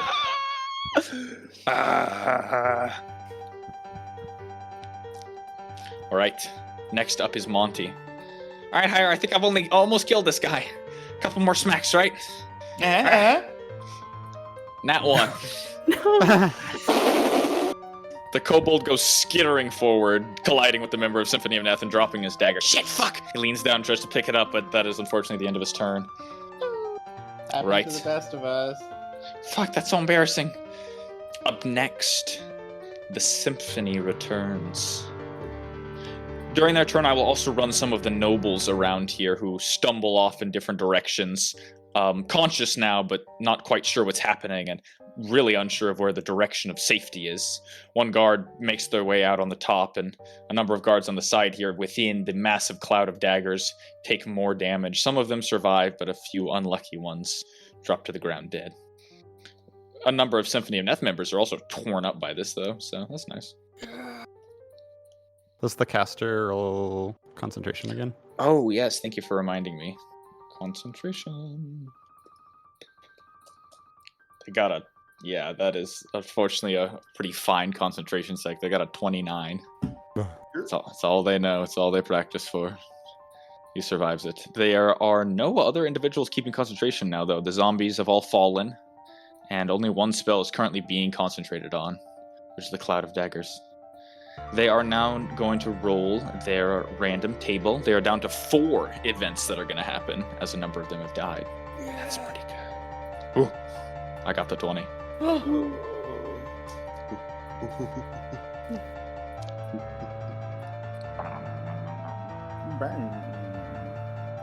It's funny, actually, I got the 20 here, but I don't think it's going to do a lot looking at the map. All right. So, to run you through the 4 instruments that play out this time. First, in the back, one of the bass players thrums a deep, resounding note that's strong enough to pierce through the noise of the cacophony of music here, enough to actually silence a majority of the other players. A few others even join along for this strange, short riff. And joining with them, the entire room seems to heat up. It's subtle at first. The icy air from the sleet storm first becomes a bit more of a warm, strange, turbid air, and the hail hits a bit more like chunks of dirt rather than chunks of ice. And eventually the ceiling begins to sizzle as the massive metal chandeliers begin to heat up. The bass player in the back heats them further and further, heating the metal, connecting them until the chains on both of the enormous chandeliers in this room melt and melt and melt until both of them snap and fall, collapsing into the ground. That's crazy. Get another trick. The first one lands here. Oh my god. A massive explosion. The second one in a much more Glad we're precarious defiling place. Cluster's corpse. Oh, you're killing Monty. You're gonna kill him, Mason. Right dead center on everyone worth the damn. Fuck you, Doolum. I got one Doolum is just for also me. getting one. Yeah, Doolum's got a solo one. Me and one guard. So, the way this is going to work, as a massive chandelier falls, a number of you are reminded of familiar times. This is quite familiar to a number of you. Here's the thing. You all need to make me a dexterity saving throw. Doolum, you are the only one to see this coming, so you make a straight roll. The rest of you who are blinded are all going to make me a disadvantaged dexterity saving throw, please. The DC is not high. It's a stationary object. The DC is only a 13. Beat a 13. No. Let's go. Is that a 3, Deimos? It was almost a 1, so. Me and Davos dodge, but we both hit each other and get it wrong. All right, this is some good stuff. Oh, my happy song. No, I got a 12. I heard that bless would have been really nice right now. Yeah. Oh shit! Wait, what did you say the cutoff was? 13. I'm gonna go ahead and use a flash of genius. Oh, stroke of genius. Wait, does that put you right Sorry, at 13? I shouldn't have told you the cutoff. Wow. Duelam, did you save? I did. Excellent. Right, it fell a total of 60 feet. So you guys know the drill. As just to sort of describe how this happens, the chandeliers fall to the ground, the mass of crystal and of wrought iron slam into the floor, and similar to the last time you guys encountered this, crystal glass is fired out in every direction. Massive 100-pound steel cages slam onto the ground and splinter out in different directions, bludgeoning you all, with the glass cutting you up as well, dealing a pretty large amount of damage. I am rolling it now. If you succeeded the save, you'll be taking half. If you failed, it's full. I'm Yes, Orpheus? so scared. That was just a scared noise. Don't call on me, teacher. I was just reacting. Are you scared? If it's over like the 37, I'm permadead. We don't have Revivify. That's only you. Yeah. That looks under. Ooh, it's so close though. Oh my god, a total of... wow, that was a dog shit roll. I only had one dice that got over half. All of them got below 5 on the d10s. Or If I 5 or hadn't below. if I hadn't saved, I would have been hit right back to 1 HP. This is going to be for both chandeliers. I'm not going to roll separately for both, just because this is actually kind of a low roll, so I'll go easy on you guys. Oh, yeah, So the total is that's- 28 bludgeoning and slashing damage that smacks down in the area. For those of you who saved, you'll be taking half, which is 14. And those of you who didn't save, it's a full 28. So Demos and higher, that's a full 28. Malagus takes a full 28 and immediately collapses. Hire's body also hits the floor. Oh, Higher! no. Demos, how you looking? It's 17 HP. Not too bad. Okay, all right. The violinist in the front drops dead. So too the second chair violinist right next to her drops dead. Nice. Which is too bad actually, because one of the rolls I got was supposed to be one of the violinists. So I guess one of the abilities that was about to happen is not going to go through because she just died. Sick. So that's nice, I guess. I should have done her first before this shit happened. Duelam, how are you looking? Just untouched. Barely injured. From on high, Jaya, you watch both of these chandeliers rocket to the ground. One of them explodes in crystal glass inside of the sleet storm. The other seems to hit just the edge of Duelam and a guard who also saved and survived somehow. So this guard is alive. Nice. Guys, are you okay? I can't. Raise your hand if you're okay. I can't hear. Got one hand from Duelam. Oh, fuck. Alright, the Symphony of Neth is looking bad. They are all extremely injured. None of them are above half health anymore, and they're heavily hurt.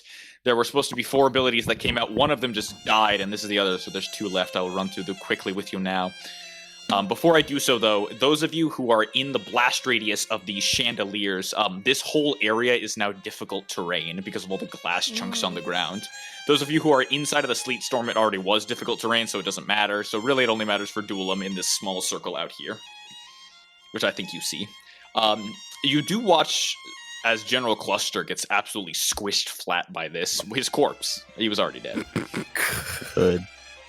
There's Does any not hair much come left. out? You are actually not there. Duelam, you could check if you would like, but it would be a bonus action to perceive. Now then, I have to finish damaging all my Symphony of Neth members because that was an obscene amount of damage that just crashed down onto the ground. For all of your knowledge, it looks like Hire and Malagus are both down. Abel is still up, actually just crossed halfway, looking great, and Monty rolled pretty well on his dex save, so only took half and is barely clinging to Suicide life. postponed. Can't kill yourself yet. Alright, to just a moment. Oh, my other happy song. I'm glad the happy songs happen as everyone gets crushed to death. All right, in the back of the room, the harp player continues again. Still alive, actually. The harpist is doing pretty good. Smug bastard. The harp player plucks a few notes, a delicate sound. You hear high-pitched ringing that fills the air. And then around the harpist, you see a blue glow appear as each string is plucked. There's a moment of silence, and then the figure bursts upward, disappearing and reappearing in a thunderous step, Oh. damaging once more the figures around them, bludgeoning some of the figures on the ground. The figure flies into the air and lands on top one of the bookshelves nearby. Can you Up see a good that? Oh, no, he can't. Sorry, I only say that because I've been alright. wanting to teleport people, but I can't because I can't see. You're right, he cannot see that. Okay, so he's actually not going to do that. Here, I'll roll again for him real quick. Retcon. Embarrassing. Cut that. Are you cutting that? I'm gonna leave it in. Why? You don't leave it in. That's not right. I'm gonna put it in my Mason Gets Owned compilation. What? You have a Mason Gets Own compilation? Justice for runts everywhere. Alright, well, now we're back to this again. Fuck you, we're doing psychic damage. The harpist plucks a few chords in a row that seem to amass around the room a number of strange spectral figures. They seem to be nobles, or guards, or friends. Duelim in front of you, you see a visage of Demos and Higher appear, looking down on you. Up next to you, Jaya, on the wall, you see a figure of your wife ghostly appear in front of you. The rest of you, even blinded and What the fuck? can't hear shit inside of the inside of the sleep storm. You feel the presence of somebody you know in front of you, as this figure casts across the room dissonant whispers. Ooh.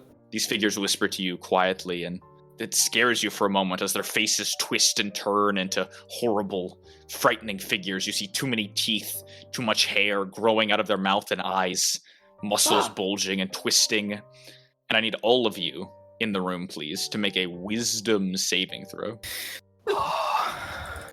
Does that include me being dead? No, actually, Haya, you're all right. You're safe. Sick. It's a 9. Deimos, that is a success. You do not take any damage. Or Orpheus, that looks like it might be a failure.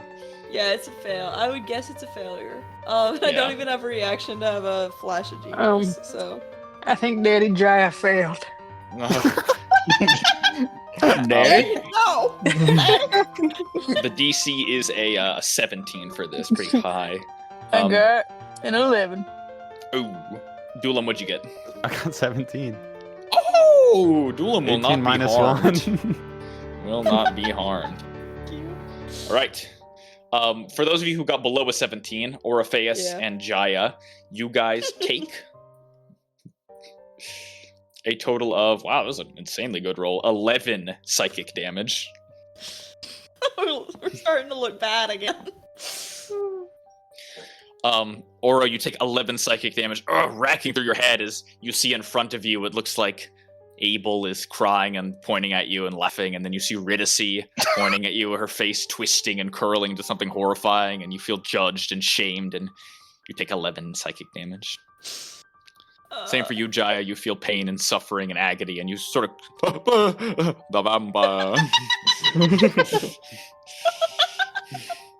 It keeps coming up. Jaya, you also take 11 damage. Jaya, is that your first damage of the round? It is! Wow. I'm mad at you. How much damage did I take? 11? You took 11 damage. If it helps you guys, Oro, I don't know how your health is looking, but this spell can't kill you. It can only knock you unconscious.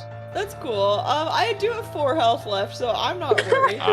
Perfect. That being said, a Big number 4. of nobles around the room fall unconscious as they scream out in agony, seeing their loved ones point at them and laugh.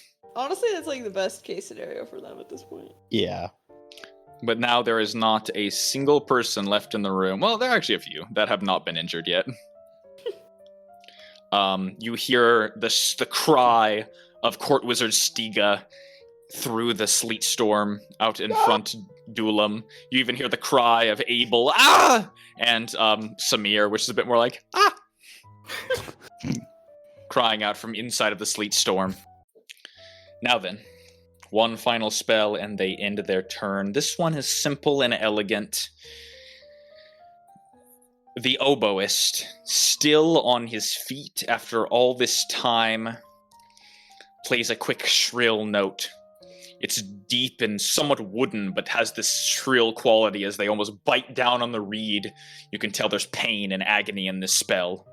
As appearing out in the air and thus on the ground is a familiar spell that was cast here not last turn.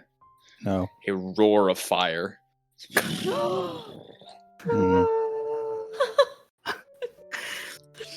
As Fireball is cast. Let me get a fireball. Oh my god. Right here. I was gonna be so good. Oh. Higher you I are, love you all. unfortunately, in this. So too is Monty, so too is Deimos. Deimos, a bit of taste of your own medicine here as... Another massive fireball erupts. Deimos, your Dulam, your sleet storm is getting barraged by fire. It's holding up, but pockets keep appearing and disappearing as the snow tries to take back over. There's still hot, sizzling metal from the massive chandeliers that are still sort of molten on the ground. And now 2 fireballs erupt within 6 seconds of each other.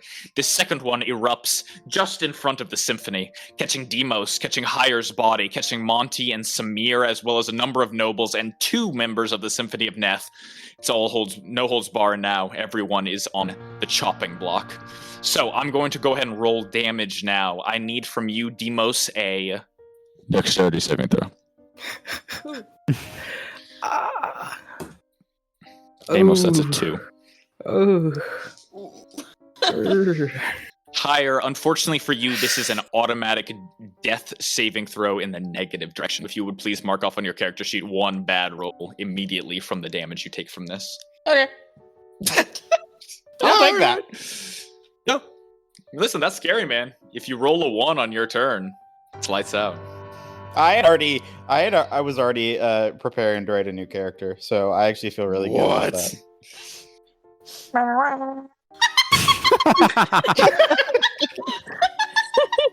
In my brain, I tried to do the run. The run. A race car just drove by. What just happened? I tried to do like the. I can't fucking do it because I can't fucking do it. Like, No. No. Yeah, trying to help you out. Last song we tried to do, but I couldn't fucking do it. I can barely even understand the words you're saying. You want to try saying that again? I tried to sing the beginning of the song, but I couldn't remember how it went until it was too late. On the first note. What song? the song going on right now. Oh, you were singing that. Yeah, I tried to. I can't fucking do it. I couldn't remember it. All right, this was a big boy fireball, 30 damage. Demos, how are you looking? Oh, Demos drops to the ground. Demos falls unconscious. Dead as hell. Both members of the Symphony of Neth that were in this also fall dead. Every guard in the circle gets burned up in a crisp, and Court Wizard Stiga is dropped to one knee, nearly killed in one blast. Bloodied. We need to keep and some of the injured. witnesses alive. The one nobleman in this drops to the ground, disappearing. This is a pretty big fireball. Let me give you a little description here of what happens next year, right? No. As the sleet storm howls and the wind is hissing around you all, inside of here the fireball blossoms. For an instant, the storm is gone. The world around you all is white hot and still, and you guys see through the strange emptiness like the eye of a hurricane. Monty dropped to the ground, burning and what looks like completely unconscious. Hire's body catches a flame, and you can see what little tether he has connected is slowly severing. And most pressing, inside of this massive my God, fireball, no. you guys all watch, and the heart actually, dead center, Samir Arvelas is haloed in molten light. Fire is licking at the simple, smooth clay on his skin, which begins bubbling immediately. Samir turns toward what few people he can see, Deimos, who begins to collapse, Hire, Monty, and Orpheus. His eyes are soft, with heat shimmering around them, and he gives a soft smile. It's tender, it's almost human. And then you see his right shoulder slump and run off of his body. Clay sloughs down from his head and soul, and you see his eyes melt away as his clothes drop to the ground. And just then, the sleet rushes back in, and you see no more. Please tell me he's Orpheus. changed. Orpheus, it is now your turn. Okay. Jesus Christ. Oro is right now he's in the center of the sleet storm. He's deaf. It's like he's back in fucking Valhalla. He's on this bloody spree, right? He's about to go fuck up this oboist in ways I don't even care to name, but I think he looks around, he sees that every single one of his friends is currently dead. And he has a moment of clarity. I'm gonna run the. I can't see you. I can't. Everyone. I just got to see more than 10 feet away from me. For 20s, I saw everyone die. So I'm gonna run to where I saw Hire's prone corpse. Okay, you run toward Hire. Luckily, no one around you can hit you with an opportunity attack, for every member of the Symphony of Death around you is dead. As you run toward Hire, you almost step over Deimos' corpse, which is on the ground, having immolated by a fireball. Sorry, Deimos, we're in priority right now. Hire's body is slumped, and it looks very injured. I'm gonna cast Cure Wounds on Hire. Okay, please roll healing. Yes, sirree. That's 1d8 plus 6. Oh, thank God, it's a pretty good roll. Okay, 13. Heal. Higher. I'm not ready for bed yet. Hire, I'm you back. get back up, and you are surrounded by dead people. Deimos is on the ground next to you. Monty is beside you, still burning. There is so much death. It's still your turn, Orpheus. Is there anything else you'd like to do? You still have a bonus action, I believe. I do. Okay, I think I look to where Smear melted, but I know that the only way out is through. So it was 5 feet to get to Higher. 10. Can I crawl over this dead body? 15. At this point, I'm going to need you to roll for me a dexterity saving throw for the sleet storm. Done. So unfortunately I'm stuck in this corpse. Yeah, I got you. Oh, here, wait, I got it. Okay. Dexterity saving throw? Yes. I don't know if that does it. Let me check something really quick. I want to know if I get to know if I succeed before I use Flash of Genius. Yeah, I want to ask, on y'all's screen, do you guys see health bars underneath enemies, or do you just have to roll over them and see what it says on top? Oh, I- we can actually not see their Status. health. Yeah. Okay, It'll say like near It'll- death, injured. It's like progresses. cool. I might Okay, make so that it says- available to you. I'm gonna go ahead and Oh. use Flash of Genius to make sure I don't fall. So yeah, I used Stroke of Genius, so I got a dirty 20. Okay, dirty 20. You do not fall. You're able to make it that 15 feet, and you are now standing in front of the oboist. Okay, I'm gonna lift my... I can't do the thing I wanted to do so bad doing you guys. But that's okay. I'm gonna lift my lightning thrower, and I'm going to spray these 4 members of the Symphony of Neth. I guess 5, because I think I can angle it to get this guy too, if he's even alive. So they all need to make a dex saving throw. All right, that is, you have here 1, 2, 3, 4, 5 people. Is that right?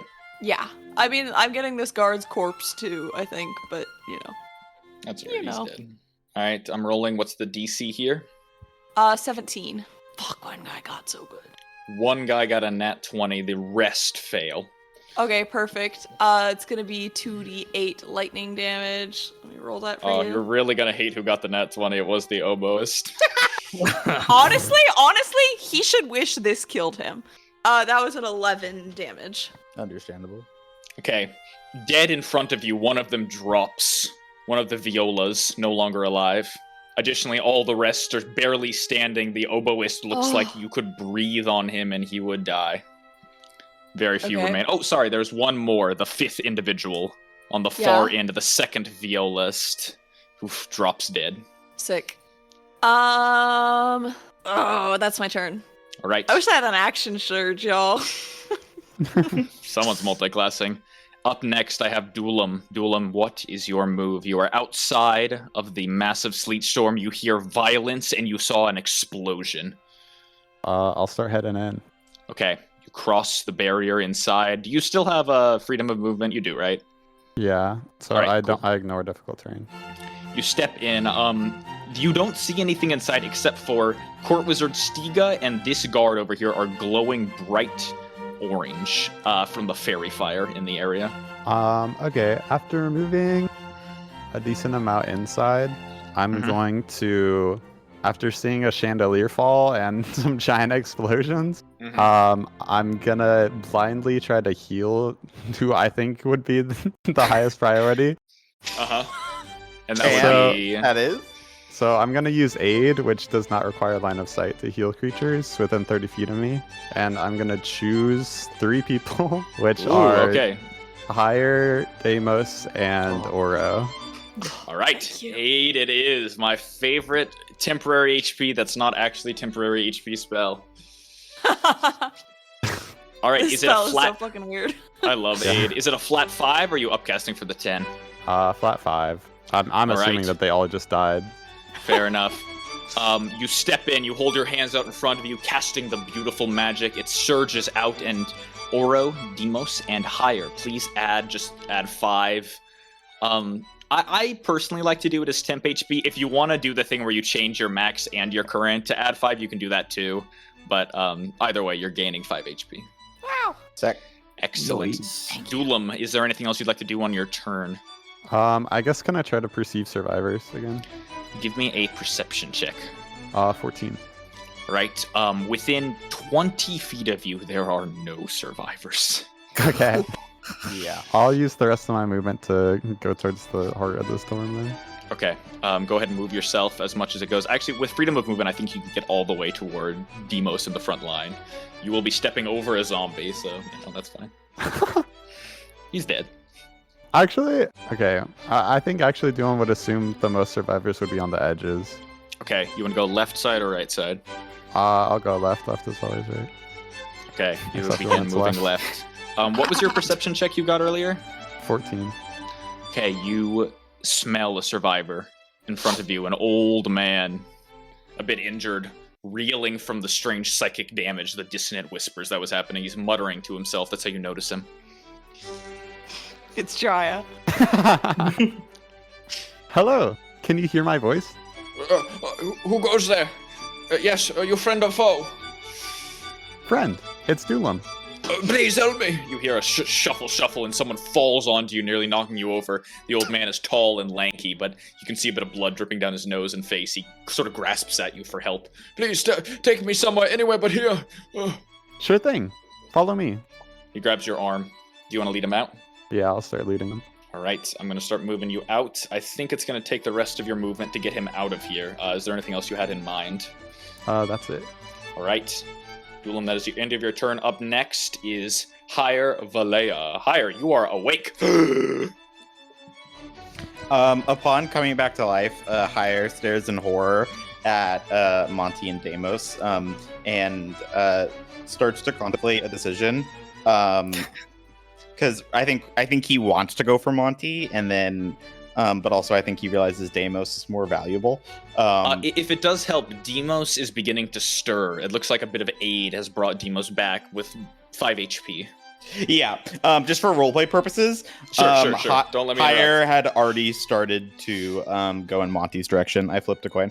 Wow, Demos, your life is worth a coin. So sorry. And then yeah, I'm gonna take out another. Yeah. I think Don't mind Hire's me. unsure whether Monty is dead or not, and is gonna try to heal him and go into frantics. Okay, give me what are you healing with? Cure wounds. Okay, roll healing. Who needs second level spell slots anyway? Listen, this is what clerics are built for, baby cakes. All right, gonna be 23. Oh wow, you brought him up to full. Monty coughs out smoke and a bit of blood, pats off the fire on him, and slowly stands up. Oh Jesus! Higher? What's that? My God, everything got so bright. Are you all right? Deimos, Samir, I saw them go down. I was like, you go down. Thank God. He leans toward you and grips you in a hug. So, Samir? Where's Samir? I don't know. It was a split second. There was light, and I saw him. It wasn't good. His face, his head, it was melting. He was behind me somewhere. I don't know. He turns around and looks through the sleet storm. He can't make anything out in front of him. There are just lumps of shapes. Oh, that's a tough call. Oh, and he didn't even. A question: Malagus went down when I did, right? I think Malagus went down when you did. Yes, that's correct. so. I theoretically did not see that, That is true. Yes. and it's Good- outside my good vision. point. Unfortunately, yes, you did not see it. Yeah, I'm gonna stay true to character, and I'm gonna start running in the direction I thought Samir was, and try to look Alright. for him. As you begin running, give me a dexterity saving throw, please. Big 11. All right, nice. You, oh wait, actually, I think the DC was the 17. Is that right, Dulam? Yeah. Yeah, I did not. So, save. unfortunately, you did not save. It did take 15 of your movement to stand up, then another 15 to fall back down again and stand up from the ice. All of your movement is used up in this single spot, and you can't move towards Samir. You just see a sort of lump in front of you. You're not sure what it is. Shit. That was not okay. That's my turn. All right. That is the end of your turn. Higher up next, I have Demos back to life. Demos starts to stir after witnessing, I think, the brightest fireball he's ever seen. Well, that will always be your fireball, right? Exactly. And sees Higher heading over towards his brother Monty. And Demos remember that. No, the fuck you don't. You're distracted. Your vision's obscured. It's too bad. Okay. Demos is gonna Good luck use. finding a bed to sleep under now. Demos is gonna stand up. Use half his movement. And gosh, the guy in front of him is alive, right? This violinist is actually dead. You are surrounded by dead people. The closest living person is the one in front of Orpheus, just up and to your right. You hear the sounds of violence. Or actually, Okay. you hear nothing. Well, wait, you just died, didn't you? I You just died. come back and you can hear a little bit now. Oh, Sort of thank jump God. started that that deafened straight. All right. I guess Demos roll a dex save to try and move. All right, give me that dex save, please. 15. Ooh, that is unfortunately just under it. You did have to stand up on your turn, which was 15 feet. It's another 15 because of this icy floor. You unfortunately lose your movement. You'll have to either blind fire or use your action to move. Okay. I think in all this frustration, I think Demos is gonna blind fire a firebolt. All right, roll to hit, please. It is just a normal roll to hit. Oh, 10. Okay. Unfortunately, that does miss. You fire off into the crowd, and you think jumps into a corpse of a Symphony of Neth member. A bit of a flame bursts up and disappears. Nice. And that'll Unless be you got Demos' anything turn. else? That'll be his All right, turn. that's all she wrote. Abel is up next. Goodness, I think the old boy isn't breathing. Malagus, he's not doing well. I don't have any healing. Somebody, come here at once. Demos and Higher, you hear this. Oro, you also hear this. And I'm still deaf, I think. didn't you die? Oh, I get it back? According to the... I had to look this up. The deafened condition does get reset whenever you die, but like most conditions. Okay, I guess it's just a weird situation because I wasn't healed back to life. But I guess Higher healed me, so... Yep. Marcus is down! Where is he? Over here! You arrive at once! Come to the sound of my voice! I'm going to slash down this damned blackguard in front of me! I can say that. I don't know if you can! Help Malagus! Oh, with what? My hands? I don't know how to do that! I know one thing! He reaches out in front of him, lurching, and you hear the sword scrape against armor. Shing! Just come to my voice! I'm not sure if I know how to help him. No one taught me. Push the blood inside! What? I've barely seen it! What? I don't know where I'm supposed to go! Not outside! With that, Abel goes silent. And next up is Court Wizard Stiga, who is busy leading people. The Court Wizard comes in and grabs another injured individual, dragging them out, saving a few people one at a time. Just one more body. And with that, we're back around to the top of initiative. Jaya, Ironwood. Lots Really happened quick, since your turn. Stiga's living hacks are rich. No, it's Stiga and Dulam. They're both raw dogging this fucking people saving adventure, which by the way is helping. You know, there are a number of people you guys have pulled out of the blast range of a number of things. No, it definitely is helping. I do not doubt that. Anyway, it is now Jaya's turn. Jaya, a lot has happened since your turn. You saw a number of explosions. Fuck it. You still hear music, and that means things aren't going your way. And that means I still gotta shoot, baby. Okay. I'm gonna do what I do best and still just shoot. Shoot! Oh, another nat 20, bitch! Holy shit! The blind shot. It works every time. 13 Yeah, I'm gonna- damage. If only I had Alright. my fucking pistols, god fucking damn. 13 damage, Jaya. Who are you aiming for? Point. Where do I hear the music still? You hear a sort of clump over off to the left and a clump in sort of the middle back. The whole center line has been completely slaughtered. There's just sort of two pockets of sound left. Okay, I'll do it to the left. The pocket to the Alright. left. Yeah. Your arrow rings out, the bolt shooting through the air, and very satisfyingly, Jaya, you hear what sounds like a deep, rumbling bassoon stop playing as one of them drops dead. How long does the silence or the deafen thing last? Can I hear now? Oh, it does last 1 minute. You actually hear nothing. God damn it! I can't do sorry. anything to fight it. You My did do something, willpower. you just didn't do good on the save. Okay, next to hit 20. That Dirty does 20. hit. Oh, not great damage. 7 damage, chip damage, but it's damage of the Lord. Still the same area that I'm aiming for. Alright, you blast another one. Wow, another individual, bam, drops dead. 2 dead in Yes! 1 round. Excellent, Jaya. These two are very low and they are no longer playing. It is looking pretty good. There are not many surviving members. Monty is up next, who is back to full health. Higher. Where do I go? Who can I help? Should I go up and stab some people? Or I think it sounds like Malagus is hurt. Should I? Shit, I'm gonna go see if I can help him. I got Malagus. You help the others. Fuck, who? Shit. Oro, are you alive in there? Yeah! You need any help? Oh, yeah! Okay. Monty runs in and pushes over a corpse standing next to you, Oro, and makes a slash at one of the Symphony members off to the side of you. I like that Monty's description as painful, Monty.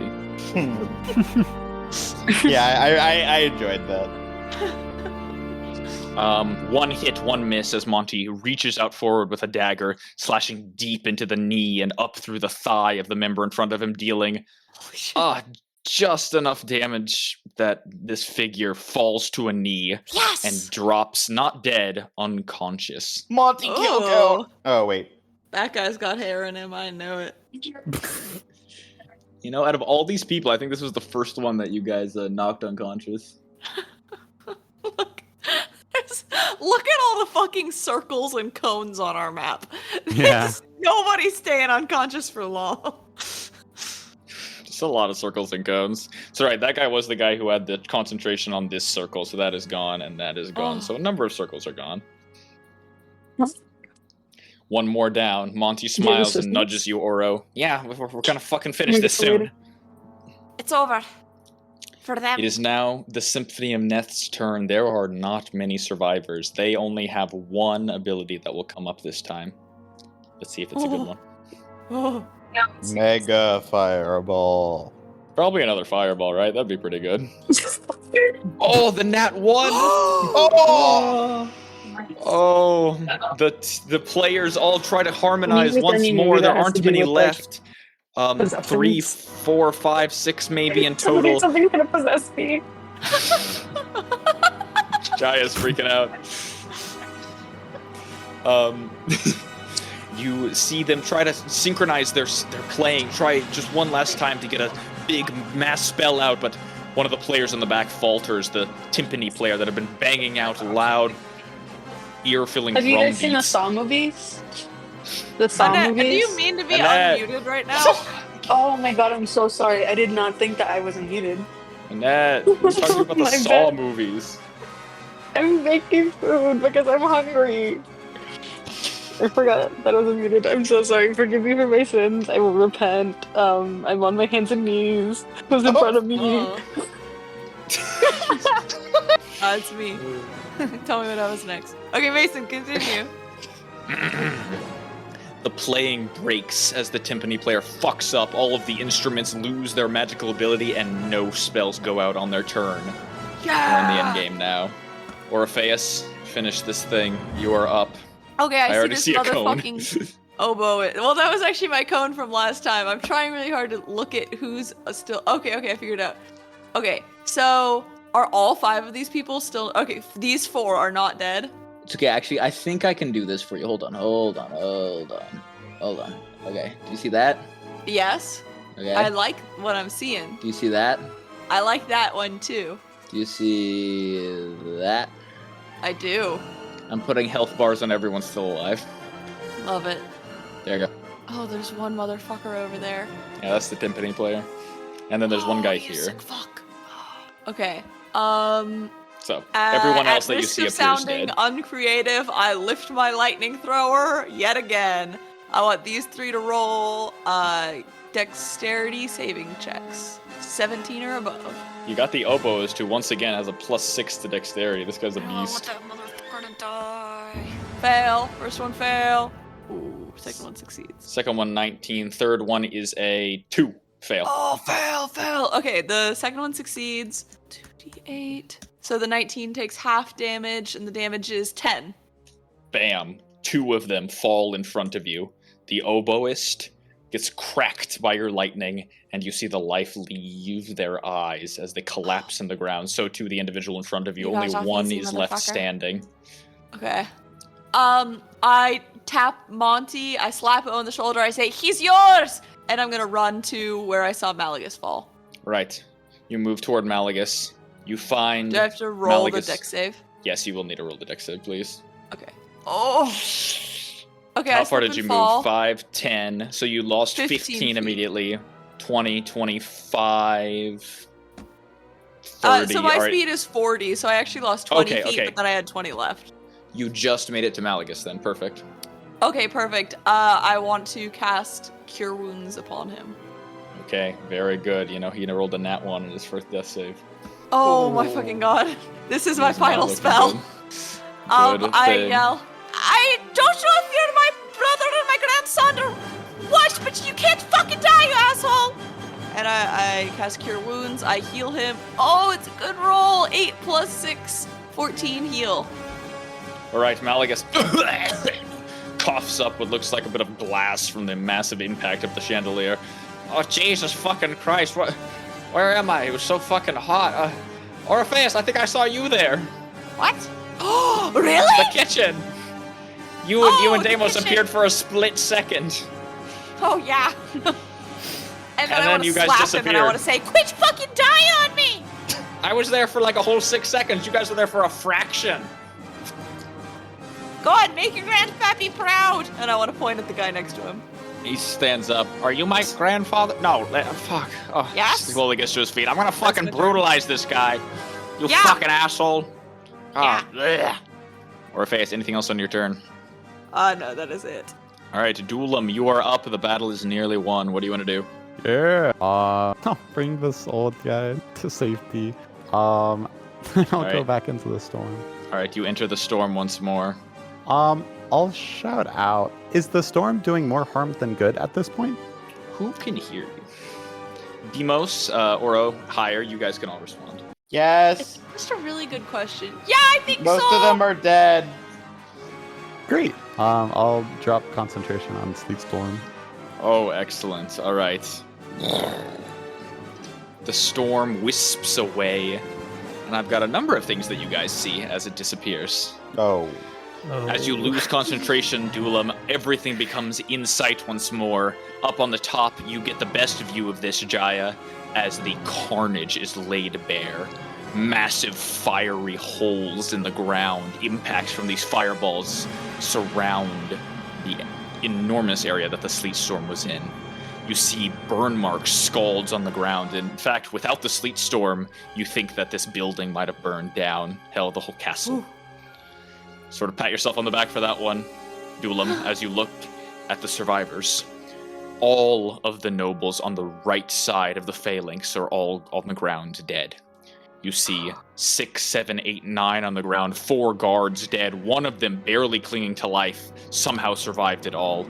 You see Samson on the ground, not moving. On the left side, you see... On the left You thought side, he you lived? see 3 guards. I'm pretty sure Davos killed him. On the left side of the phalanx, you see a number more guards, 4 of them dead on the ground. Less nobles on this side. This was the side that you were able to help out Duelam and pull a couple of them away. There are a few on near the outskirts that have all fallen unconscious, trying to crawl their way out of the sleet storm and hit by some spell or another. Carnage. There are at least 40 dead that you can see, likely more. There are a number of survivors off to the side, a couple guards that seem to be unharmed against the edge. Volker, the old court wizard, is on the ground, smoldering. No! It looks like he is dead as well. You see Orpheus and Malaga standing up, Demos and Higher, alive and well. Monty is up. You don't see Samir. What? Not even a bottle. You look around. On your first perfunctory glance, you don't see him. This is what you see as the sleet storm is dropped. All right, you still have a whole turn, Duelam. What do you want to do? I'll use my bonus action to convert some sorcery points into spell slots. And then I'm gonna cast, I guess, Hold Person on 2 of the Symphony players. Okay, they make a wisdom saving throw, is that right? Yeah, and they're rolling at disadvantage. Ooh, okay. Ignore that, or rather that, I'm going to roll a second one and make that a Wow, I lost the nat 20, god damn it. Oh, you got I got a 9 for the first player. Okay, he fails.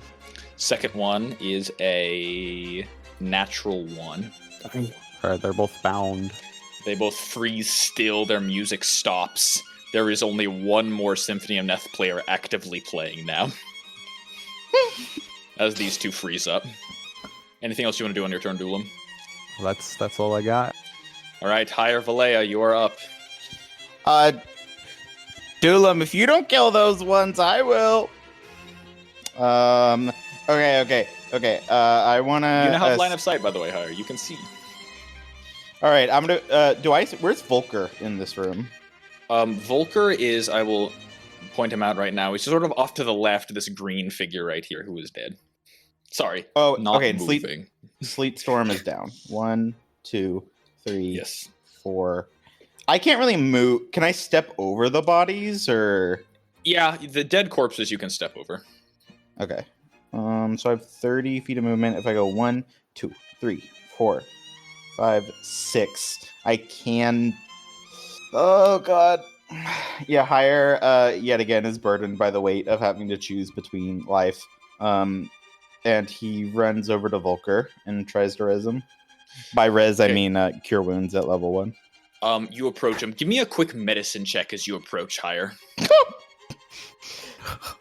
I'm so sorry, Damon. This is your triage that you're running. 24. Okay, that's a very good roll. I'm glad you did it. Cure wounds would not bring him back. He has been dead for a while. You think the only thing at this point is revivify? Higher starts to move towards him and turns around and then makes his way towards Samson. Oh, that is a lost cause. Higher, why'd you turn around? Why didn't you heal him, Higher? Yeah, does Higher look worse? Or sorry, does Samson look worse than Volker? You'd have to get up close to Samson, like within 5 feet. Do you have the movement to get all the way there? Because I think you did 5, 10, 15, 20, 25 to get to Volker, to get back to okay, then Samson. absolutely not. Yeah, you won't get close enough. Just from this range, it looks like he's on the ground, sort of face down. You don't see anything, but you'll have to get closer to tell. Volker looks pretty beat up. There is fire damage. The cloak is burned up. His face is iced, and sort of there's like frostbite at his mouth. Looks like he hasn't breathed in a while. Yeah, I'm gonna use Channel Divinity to try to heal Samson from afar by pointing my ring at him. How many channel divinities do you get, by the way? 3. Okay, cool. I respect it. All right, you point your finger at Samson with channel divinity. What would you like to cast? This is the healing version, the Divine Spark. All right. Go ahead and roll whatever you need to roll, or tell me what happens. It's going to be 3d8 plus 4. Whether or not it actually does anything, we shall see. Samson will become the Joker if he lives this. 13. Why? He's been brutalized. Higher, I'm really sorry, but unfortunately it looks like Samson doesn't move after this. Higher frowns a little bit because like death sucks, but he's okay. Someone's available. Back on the market. Well, I don't know if those 3rd level spells are saved up higher. You know, that Revivify could be looking real good. Yeah, I said it at the beginning of, or the end of last episode. My last 3rd level spell slot was to dispel magic, so we got Deimos back. Oh my god. So But yeah, you did I have get no Deimos Revivify. back. Cool. That's my turn. All right, good turn. Higher. Up next, Mose. Demos, 2 of the players are frozen still, held personed. There's only 1 player still playing. In the back of the room, barely clinging to life, the 3rd chair oboist. Damn. Okay. I think he starts to panic at the fact that Higher seems to be trying to doing things, but no one's like, standing up after he does his things. Deimos, stay focused. But yes, if there's just 1 man left, then he will firebolt this last man. Right, roll to hit. 17? That does hit. Big 10? Big 10, mid 10? That is enough, Demos. The figure drops to the ground. Nice. The music ends. Abel steps forward toward the held person in front of him. Shall we finish this, Dulam? These damned fools have nothing more to give to this world. They have caused enough harm. I say we judge them for their crimes. The punishment is death. Should we try to get information from them, like from Piccolo? What more is left? We've annihilated the whole symphony. I mean, besides, I guess, their conductor, but what will this man do without a symphony at his disposal, We've cut the snake at its head. We could get information about Neth. Could be worth it. But damn it, my hands are itching. This man killed dozens in this room today, and it only takes 1 person to tell a story. Abel looks between the 2 of them. Damn. Abel grips his sword uneasy. He turns toward the rest of you. Those close to him, Demos and Orpheus, he looks to you for guidance. It only takes one mouth to get a story, but you're more likely to get a true story from two. Fine, I yield. And with that, Abel skips his turn. With this point, we would come around to the top of initiative. Jaya, is there any last thing you want to do? Yeah. No, I think I would just start climbing down once I see that, everything is resolved. All right. Well, this would be the end of combat. I feel bad for not giving you guys a how would you like to do this. So retroactively, Demos, for killing the last player with your firebolt. How do you want to finish him off? Oh, I aim straight for the hole of his trombone. I like that. Fire erupts in the cone, and you see the figure's hands melt into the instrument for a moment, and then the man falls to the ground. And with that, the music all comes to a stop. Ooh. Whoa. Hire sits on his knees in the ground looking at all the dead bodies. There's no one left to save. Oh, sorry. Where's Samir? Yeah, I'm sprinting to where we last saw Samir. Is there a puddle on the ground? Is there clothes? Is there boots? Is there anything? You approach. The room is silent Samir? now. Definitely more quiet. The cries of nobles behind you sort of fill the room. Guards who are clinging to wounds, or people who are just trying to crawl their way away from this violence.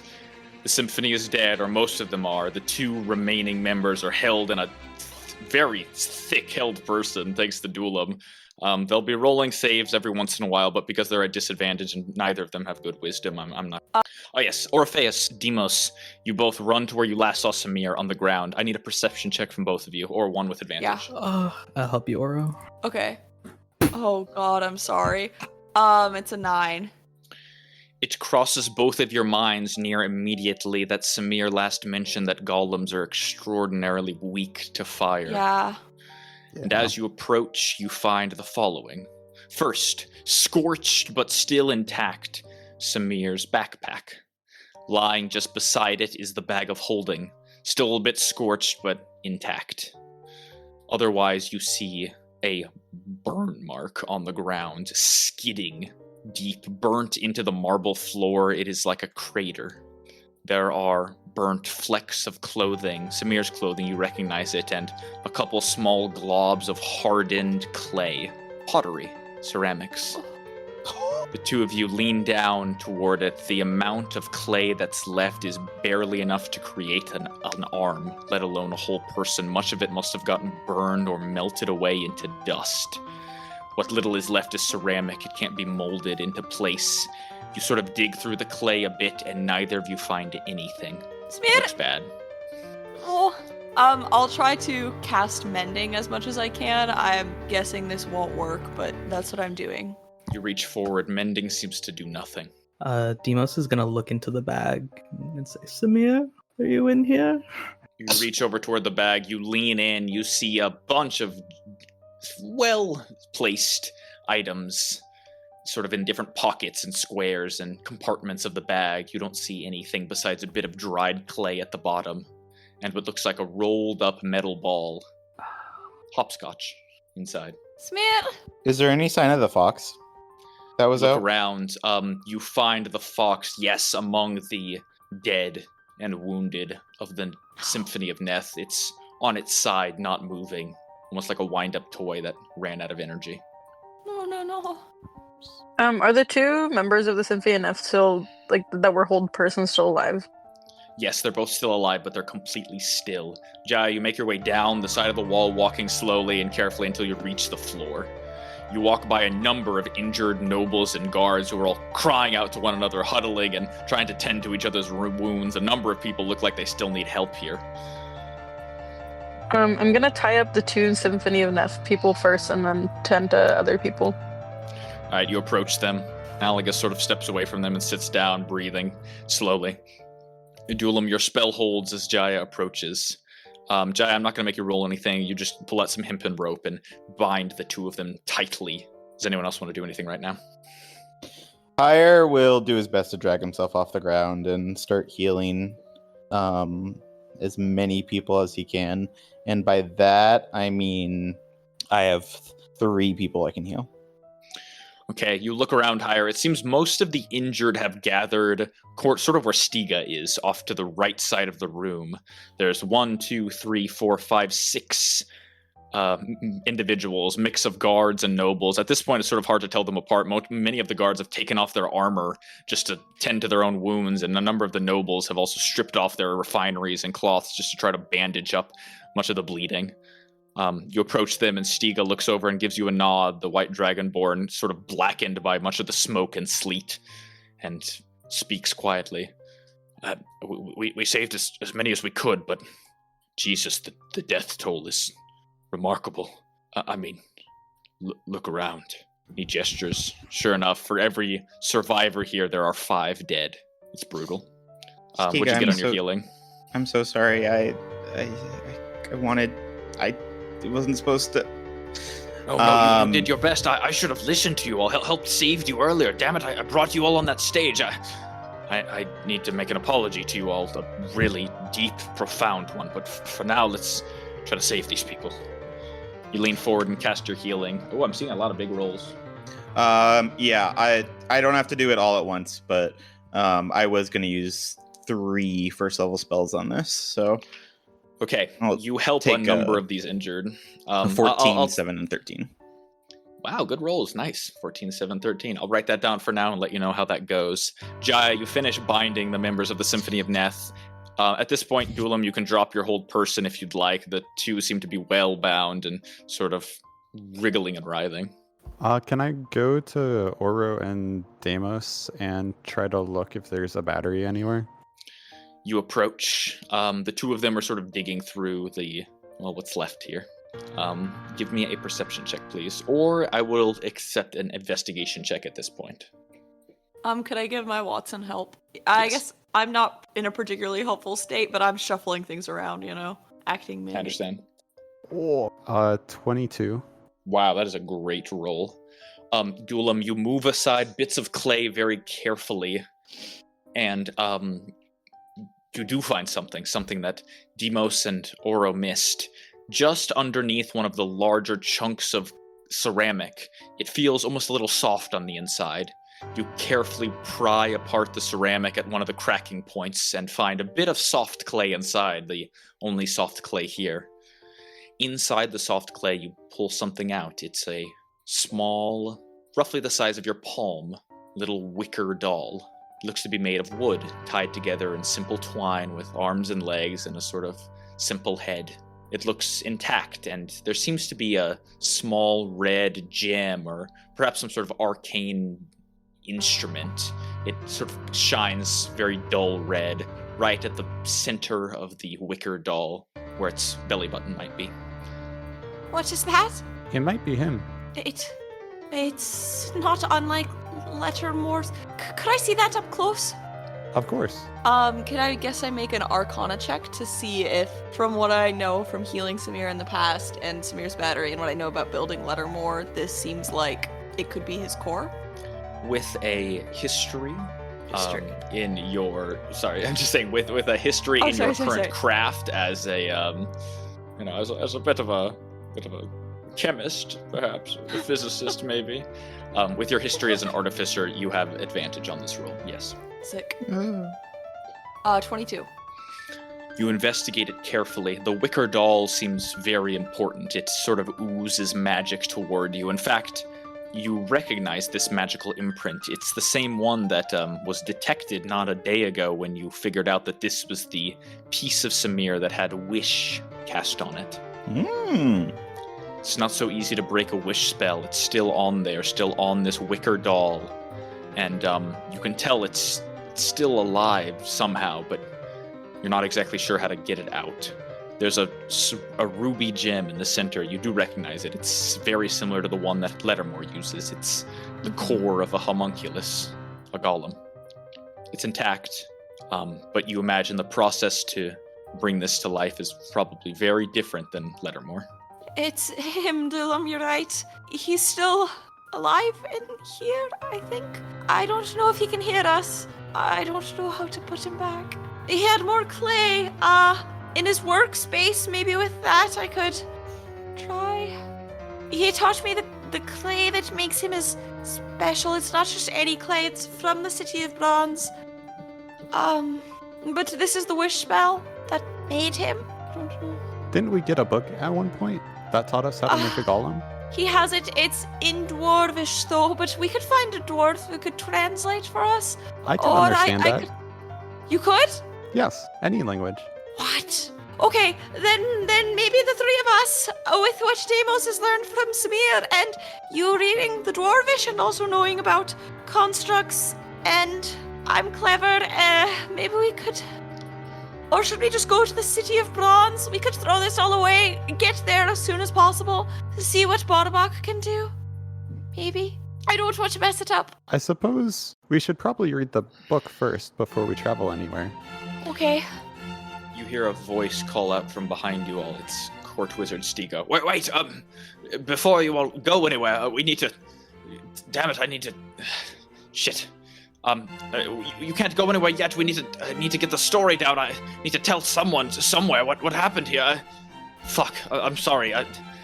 Please, all survivors, the members of the the Dulam and the Lost Boys, come here. We need to talk. I think I am the only member of the royal court left here, and today's my first day. To be so real, Oro mostly ignores him and just keeps trying to pick up pieces of Samir while holding the wicker doll very carefully. You hold the doll, it's small and feels very brittle. The wood is not, lacquered together at all. It's literally twigs, and you feel like if you pull it at the wrong angle, it might come apart. Oh, You hold God. it carefully and place some of the globs of clay that's left inside of Samir's backpack. Abel wanders over, limping, bloodied, and holding Malagus on his shoulder, who looks to be in even worse shape. Shit, you guys, that did not go well, but... You saved a lot of people. Shout out to I think Dulam. I saw you dragging people in and out. That was good. That was real good. Yeah. I don't know what we're supposed to do now, Mr. Court Wizard. We really can't stick around. We have people we need to help. I mean, look at us. We're fucking tapped, man. You saw what happened here. You can vouch for us, right? It's not like the guards are gonna come after us. I mean, shit. Are you guys? Malaga speaks up and looks around the room, sort of waving his hands in the air. The few surviving guards in the room look toward you guys and with really solemn expressions of I'm not paid enough for this shit. They all sort of turn a blind eye. Yeah, I thought so. I mean, we've pretty much proven our innocence, right? You can tell Clay to Claire and... Malagus, I think the only person that can decide our fate at this point is Clay. And I don't think he was quite convinced yet. I mean, shit, this proves it, man. He was fucking around with some stuff, but he fucking left. I mean, Rex Ymir fucking left. These guys abandoned their people. Look at all these people. He gestures to all the nobles on the ground dead. Fucking dead, because of... they left. I mean, that fucking big guy in the dragon armor, he could have helped. He could have saved several lives. They fucking left. They tucked tail and fucking ran. We saved this place. God damn it. If it wasn't for Dulam, this whole tower would have fucking burned down. They owe us. God damn it. We deserve a festival, a goddamn celebration. Stiga, you're hearing this, right? You convince the man. Arrest us? That's fucking crazy. Look at what we did here today. Come on. You saw it. No one can convince you otherwise, and everyone else here saw it too. I mean, he points around the room to the guard next to him. You, noble across the way. You guys were dragged out. You saw who saved you. I mean, listen, you have people you can talk to. We need to save some of our people, though. If we leave now, promise you won't come after us, right? Stiga looks around confused. You can tell he's definitely not sure what to do at this point, and he looks between you guys. I'm really not sure, but I suppose you did all save us. I mean, thank you. My gratitude is unbound. I'm sorry for what happened to your colleagues. I'm even more sorry what happened to the nobles of this city. This was a horrible tragedy, and I'll be sure to call back the officials and the Blackstaff Tower immediately to clean up this goddamn mess. But yes, I understand. If you have to go, please, I'll be sure to tell them what happened here. Does anyone want to go? I just need to get all the clay, and he has more in his room, I think. And where's Bandit? I told him to sign the contract before this all started. You look around. Perhaps under the many bodies in this room you'll find Bandit, but for now there's nothing but ash in the air and a bit of a cold breeze from the sleet storm. You focus on the clay for now, one pile at a time. We need to find Bandage before we go. He'd be very upset if we left him. I'll take a look, Monty says. I'm over here anyway, and I'm feeling all right. A hire brought me back. I feel good as new. I do think we need to talk about some of the people we know here. I didn't know him very well, but Volker, the old court wizard, he looks like we lost him. I'm sorry, Deimos. I know he was close to you, but I don't know what to do. We lost so many people today. It's unthinkable. I think Deimos is gonna, seeing that Oro kind of has it under control, he's gonna walk over to Volker. You make your way over. You pass Jaya on the way, who had bound these two individuals. Jaya, the two members of Symphony of Neth, are now sort of writhing and moving around. They're both heavily injured, bleeding a lot. You can tell they don't have a lot of fight left, and they sort of writhe. Do you want to do anything to them? Torture feels wrong. I want to. You saw their carnage here today. Sorry, this is Abel. You saw that carnage here today. It was unbelievable. I know it's not the same, but in Valhalla, we would have done a lot of worse things to these people for what they've done. Them to be held responsible, I feel like. Man. Are they're still conscious, right? Like they're awake? Yes, they're both still conscious. They're awake, but they're definitely like very injured. You think if you smacked them a little bit, they might fall unconscious or even worse, die. I want to keep an eye on them, make sure nobody tries to rescue them, and they don't try to escape, though, given their conditions. I don't think they will. You keep an eye on them, Jaya. Deimos, you approach Volker's unfortunate corpse. It looks bad. It looks like perhaps in the second or third explosion that occurred around here, Volker went down. There's scorch marks along the left side of his body. As you recall, he was already missing an arm, and it looks like his other arm is brutalized, covered in scrapes and cuts and massive sword wounds, and what even looks like teeth bites. His mouth is slack-jawed, and his eyes are very cloudy and gray. Looks bad. Deimos is gonna cast, I think, Tensor's floating disc, and he's gonna start preparing the body for transport. All right, you lift up Volker's body. It looks like, luckily, most of Volker's long, sort of wispy cloak, the arcane cloak that he wore, is still intact, and you're able to sort of lift him up and place him on the disc. He looks a bit more at peace there, instead of sort of dead among the rabble-rouse of all the corpses of the room. And floating above the rest, it at least feels a bit more honorable. You look at him, looks like he didn't really have much on him. I mean, he was retiring today. It was supposed to be a party. You don't even see a staff or a wand anywhere. He didn't even bring in his book. He didn't plan on casting a spell today. Wow. Very underprepared, but that's okay. Now, then, yeah, what would you like to do next? and I think Deimos was going to do the same with Samson. But I think at the same time, he's going to remember that Samson was brought here, actually, by 4 nobles. Do I see those nobles anywhere? Good question. Give me a perception check, please. 9. You spot 3 of them immediately. It looks like all around Samson are 3 of the nobles that were holding him captive. They're all dead. They look like they've been dead for a long time, about as long as Samson has. As you approach Samson and place him on the disc, I'll sort of describe to you how you think he died. It looks pretty nasty. Claw marks, scratches, and bite marks all along his body. A fellow noble killed him, and what's worse, one of those nobles, one of the captors that held him down, their face and mouth are covered with blood. Blood congealed under their nails. Looks like Samson might have been clawed to death by his own captor. Pretty brutal.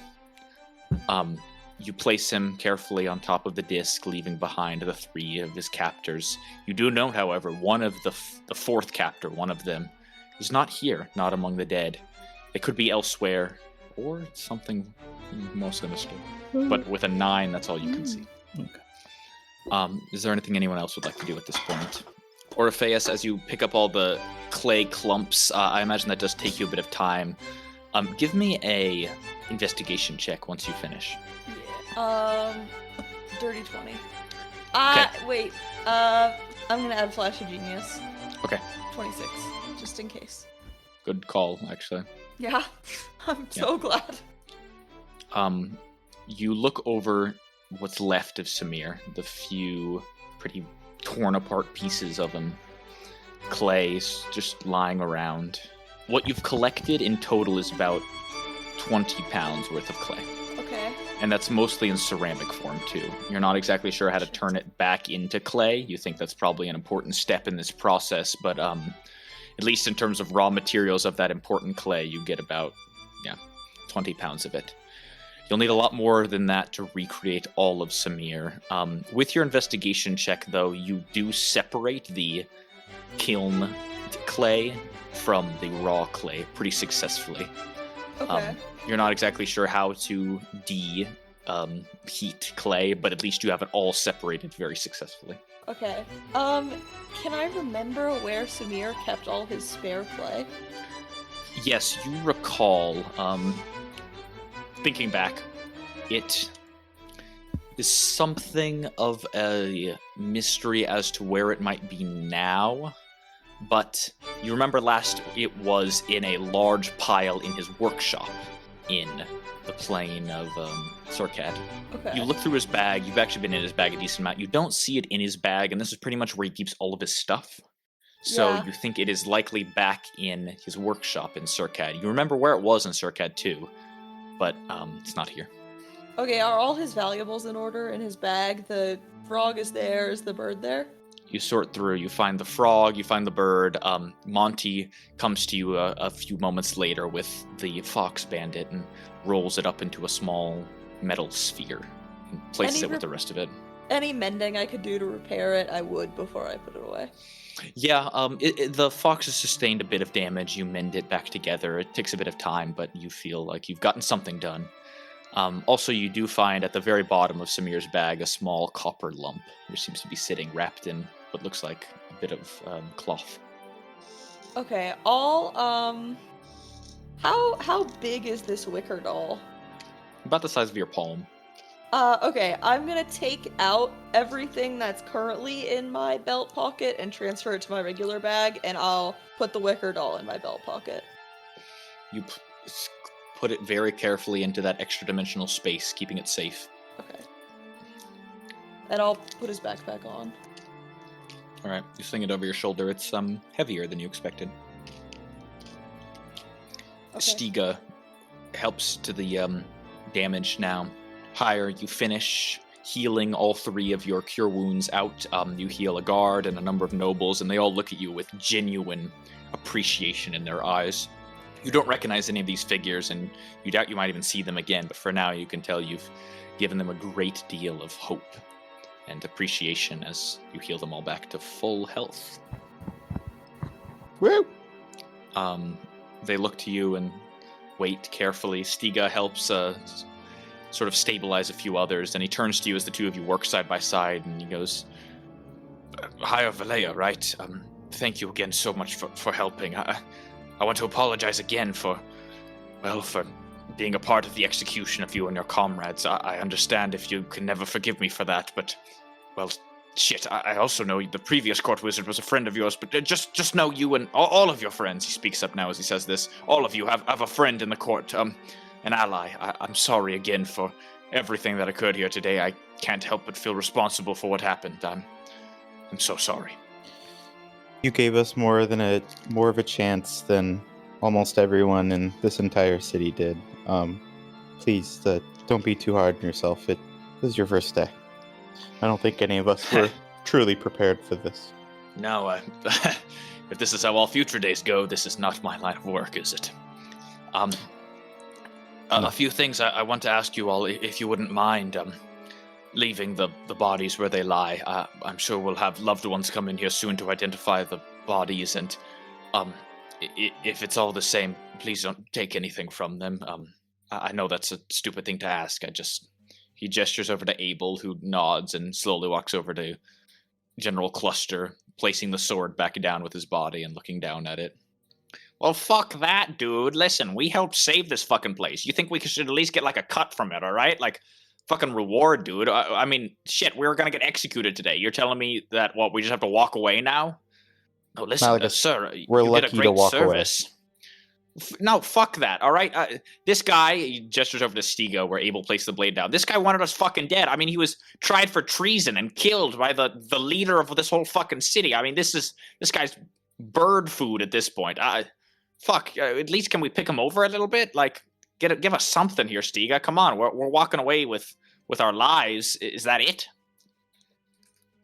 Stiga looks at him, looks between the group of you and goes, I'm sorry, if I had this position longer, I perhaps would allow this leniency, but I don't know how the law is taken here. Clearly not well if it got you all imprisoned wrongfully, but I want this to go right. To keep everything where it's supposed to be. Speaking of keeping things where they're supposed to be, I see there's 2 members surviving. Sergeant, you've bound them, yes? If you'd like, feel free to begin an investigation, but once you're done with them, if you wouldn't mind leaving them here, I would like the city to take them into custody. Yeah, we can do. I do want to ask them and maybe poke some information out of them. Thank you. Hopefully the Blackstaff Tower or some of the healers of the Open Lord could bring some of these poor fellows back to life, but I'm not sure at this point. Let's just do our best in the meantime. He turns back toward the casted hand at helping a guard who looks to have a nasty gash. I might mention we didn't leave with all our lives. You guys still want to leave? I don't know. I don't think time will make much of a difference for Samir. Though I worry. I don't want to wait forever, but I understand if we need to wait. I think it looks very bad if we flee. We need at least some of us to be here. Oh, please, hire. I promise. I'll vouch for you all. You have my word. My word as a wizard and a man. You all won't see justice, or rather, you won't see wrongful justice towards you. I would put my life on it. I promise you, if you leave now, you will not face any retribution. If you stay, please feel free to help with those around here. Once I finish stabilizing this gentleman, surely someone will come. They probably heard the explosions of the tower. I'll see if I can get word to Lord Declare and have him return to seek the damage. Perhaps if you stay, you could ask for some sort of reward, but I wouldn't push it yet. Perhaps the goodwill of the Lord will provide something, but right now I think we're all in mourning. A lot of people died here. Was there anyone else you all knew here? Anyone else I can contact? You mentioned you had a friend, a Master Lord. At this point, I think the secrecy is out. Would you mind sharing their name? I can contact them. I don't think they are a friend. I don't. They left us before. What good are they going to do now? Malaga sort of stumbles over and looks down at Samir next to you, Orpheus. Shit, man, I'm so fucking sorry about what happened here with fucking Samir. Fuck, I'm sorry I bit Rex Samir too. I was probably stupid. I needed to make a scene so Jaya could get to the roof, to the ceiling. But Jaya got to the ceiling when higher. Jaya was already on the ceiling when we got out here. I didn't know that. Jaya's pretty sneaky. I thought I was helping, and I don't know. I do think that was a distraction that did let me to go up to the roof. I'm not. Reximir is deserving of none of our respect any longer, but Malagus, you could have turned the only person on our side against us, and our lives would be on your hands right now. I don't know if you were drunk or what you were thinking, but you have no business behaving like that. I wasn't drunk, just fucking stupid is all. I thought we were closer with them. I thought maybe that wouldn't So you attacked entirely... them? Well, I needed to be seen. I needed to come up to the stage with you all. And the only way you could think of was to attack? I'm sorry, I was cornered is all I could think of. I really wish I could have done better. I want to apologize to Rex Ymir too for doing that. I got carried away. Shit, man, I'm really sorry for what happened. Excuses won't fix it. I fucked up. And yeah, he gets silent and watches the corpse of Samir. It doesn't matter. In the end, that wasn't what Claire was hearing us out. We didn't need Rexumir, I guess, unless they stayed, but I think they were a coward from the start. I don't think they could have saved him. No, I don't think they are a fighter here. And with that, companion that they had, the girl, I think their priorities were elsewhere. And that sucks. Yeah. I still feel like I need to make it right. Even if we're not allies with Rexumir anymore, I want to make double sure that we're not enemies. Once this is all done, I'm going to go to that bar where Mammon and Beej will hang out and see if I can clear the air. At least try to apologize for hurting their boss. That seems like a good start. Malagus slowly places a hand on your shoulder, Orpheus, and pats it. Shit, man, that was close. I went down there for a second. I know you did too. We did the best we could. And hell, I even say we did better than anyone else could have. I mean, fuck, everyone else left. If we weren't here, the guards in this room would have had to do their best. And no offense, fellas, you sort of shit the bed on that one. What do you mean it was close? It wasn't close. It happened. One of us died, Malagus. It wasn't close. I know. So are we waiting for Claire to get back, we could go to the university, we could go through Zabrix's portal to Surrogad and to the workshop, or we could try to find Saffron to get to the City of Bronze. I don't know where he is right now. I don't know if it hurts. Monty sort of waddles over now, carrying a few more injured people toward the sort of sick bay with Stiga. Walking past Demos, who is still placing Samson delicately on the massive slab. I don't know if we're in the right headspace to be making these decisions. I mean, a lot just happened. I mean, who of us... Dulam, you've got a mechanical mind. You might have more of a sense of what we should do now. What do you think? I think we should deal with the situation at hand first. I know we don't know where Samir is currently, but we do know where all of these people are. I sort of want to gesture to all of the injured nobles. Yeah. I will say, we also have my people that we wanted to transport, but I do think our number one priority is here right now. I mean, shit, this is going to be spread across the entire city, An attack on the capital, that's crazy. I'm sure your people will understand if we're away for a bit. Our people, I mean, sorry. Well, so be it. I'm happy to help around here. Collect the wounded and separate out the dead. Besides, I think there was one more Symphony of Neth member that I saw fall unconscious rather than die. I'm going to go pick them through and see if I can find the buggard. What is with you and that bird today? No, this is a different one. Is it? I'll sort of go to the sick bay and start making medicine checks.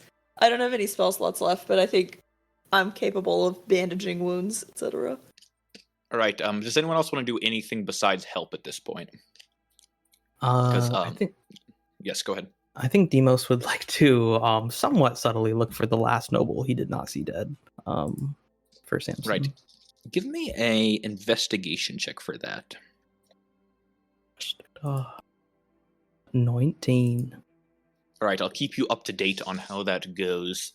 Nice. For the rest of you guys, could I get just a general medicine check from everyone who wants to help for the next 10-20 minutes of helping out here? Also, no. Can I get to the 2 bound prisoners and make sure they're also gagged and that their instruments are far away from them? Yeah, you make your way over. It's pretty easy to wrap some cloth around their mouth, and their instruments are already far, but you kick them even further. Sick, and then I'll go to helping. All right, give me a medicine check. Jaya, you said no. What are you up to? Sorry, that was me. I was kidding. I got a 25. That was Carter's voice? That sounded just like Annette's voice. Yeah, really? I heard it was Carter. Just like Annette to me. Oh my god, it's a check. Oh, I got a 10. Before I rolled that 10, I did want to break their instruments, actually. Sure, that's perfectly fine. You step on over to them and crunch them down with your boot. One of them was a large timpani drum. You could just sort of pull a dagger, a small working dagger, and cut open the top, breaking the instrument. The other, you just sort of stomp the woodwind until it's flat and unplayable. I would like to break the other ones that are in the air. Or actually, I guess we could All sell the them. instruments. They are very fine. These are top-class instruments. In fact, the several hundred gold ones that Abel was talking about surround you now. You notice he does sort of look with an envious eye at some of the finer ones around him as he walks. Stiga told us we couldn't take them. I know, Okay. but god damn it, they're really nice. If we can't take them, we might as well just break them. Well, because these were used to kill people. A lot of people in the city, or and then it was used to kill a lot of people that shouldn't have been killed. I agree with that. I agree. I just don't think it's our call at this point. Okay, maybe I'm just paranoid. I'm just afraid that one of these bitches are gonna come back to life, or maybe somebody else is gonna come, and it just freaks me out. It's good thinking, Sergeant. They are frightening, and I suppose we still haven't found their leader. Do you want to begin an investigation among the survivors? We can interrogate them. I found the conscious one, by the way. I'll bring him over to your grouping. Feel free to bind him as well as the rest. Abel drags a third body to your stack. So, what are the returns on the third body? The returns? Like from diminishing returns, perhaps. Oh. I get how we need 2 people rather than 1 to get a good story, but do we need 3? Diminishing return. I mean, at this point, it One of feels a them's bit bound to crack. sad to. Yes. The more eggs we have to shake around, the more likely one of them's gonna crack. It doesn't make any fucking sense. I can't do It dad was jokes. perfect. I can't do dad jokes. That was supposed to be a dad joke? I can't do dad jokes. Evil torturer dad. God forbid a bitch wants to torture someone for a few answers. I mean, they kill their friend. What's a What little happened bit of to that torture revenge between or- survivors? Survivor's guilt. Oh my god, I'm gonna play off of that. Oh hell yeah. Oh my god. You have no idea what I'm gonna do to these people. Oh my god.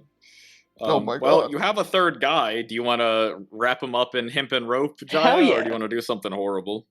No, I want to wrap them up. The evil stuff is for later. I want them to Even better. I want them to be a little less in pain, so that I can then inflict more pain. I don't want them to die right away. I want them to gain maybe a short rest or something. What are you saying? Are you Why? Why? I just want to bind them up. I'm saying I'm not torturing them right now. You're binding the third guy. You wrap a gag around his mouth. You separate the instrument. I got it. I don't want to hurt someone that's already hurt. There's no fun in that. Yet. See, you get it. I'm on the same page. They're already hurt. Then I can't hurt them as much as I. This is horrible. No, man. keep going and explaining. Remember when we used to say this was our good campaign? I know. This is our lawful campaign. This Big feels lawful to difference. Jai. Oh yeah. I've been radicalized. Listen, governments everywhere use torture. That's very lawful. It's true. It's true. They used to behead people, and that was a part of the law. Why can't I do it? That was I mean- lawful at some point. These guys are definitely witches, right? Yeah, absolutely. Oh my god. All right. So, what did you guys get on your medicine checks, please? 10. Ted. 25. Oh my god. Yeah. 14. God. So, just for reference, higher, you are basically doing the work of 2 other people. Me and Jaya are like getting ice packs while Hire performs a tracheotomy. So Jaya and Oro, you guys do put in work. 10 is average, so you're not hurting anyone. Yes. Duel them up a bit more. You can stabilize a few people as you move around. I'll say during this time, about 10, 15 minutes pass as you collect all of the living and the dead. Higher, you even find 2 nobles that you thought were dead that looks to be just unconscious that you pulled over and were able to stabilize, saving 2 more lives. During this time, you guys help out a lot. A number of people come up the spiral staircase during this 10, 15 minutes. It's mostly servants who come up and sort of cry out, "Ah!" and then run down as they see all the carnage and smell the blood in the air. At some point, a guard steps up. It looks like the captain of the local guard here at the castle. The Crown's guard comes up and briefly talks with Stiga and makes an announcement to you all.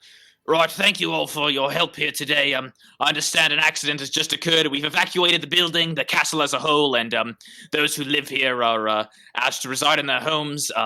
The festivities below have ended early, and everyone's been kicked out, so it's safe. But just so you know, we will likely have others coming up soon, and Lord DeClaire has been notified, as well as the mash lords of the city. A few of them might be stopping by here to investigate as well. The Blackstaff Tower has also been notified. Those of you who helped in the defense of the Castle Waterdeep, Clay DeClaire has asked that you remain, if available, until he arrives. He wishes to have a discussion with you all. That is all. The captain steps back down, allowing you guys to continue helping. At the end of the 15 minutes, a number of guards, Crown's guards, arrive at the top of the stairs and begin helping as well, moving many of their own dead and wounded downstairs for guards' funerals. You notice tensions are pretty high and emotions are high too. A number of the Crown's guard who come up either begin weeping or have horribly pained expressions on their faces. They see friends, lifelong friends among the dead here. As well, a number of nobles from the party below come up and collect their dead, and it's a pretty sad sight. During this time, Demos, you got a 14 on your investigation. 19. Oh, even better, actually. That is going to be what you need. You circulate, helping out those you can. Eventually, you find who you're looking for.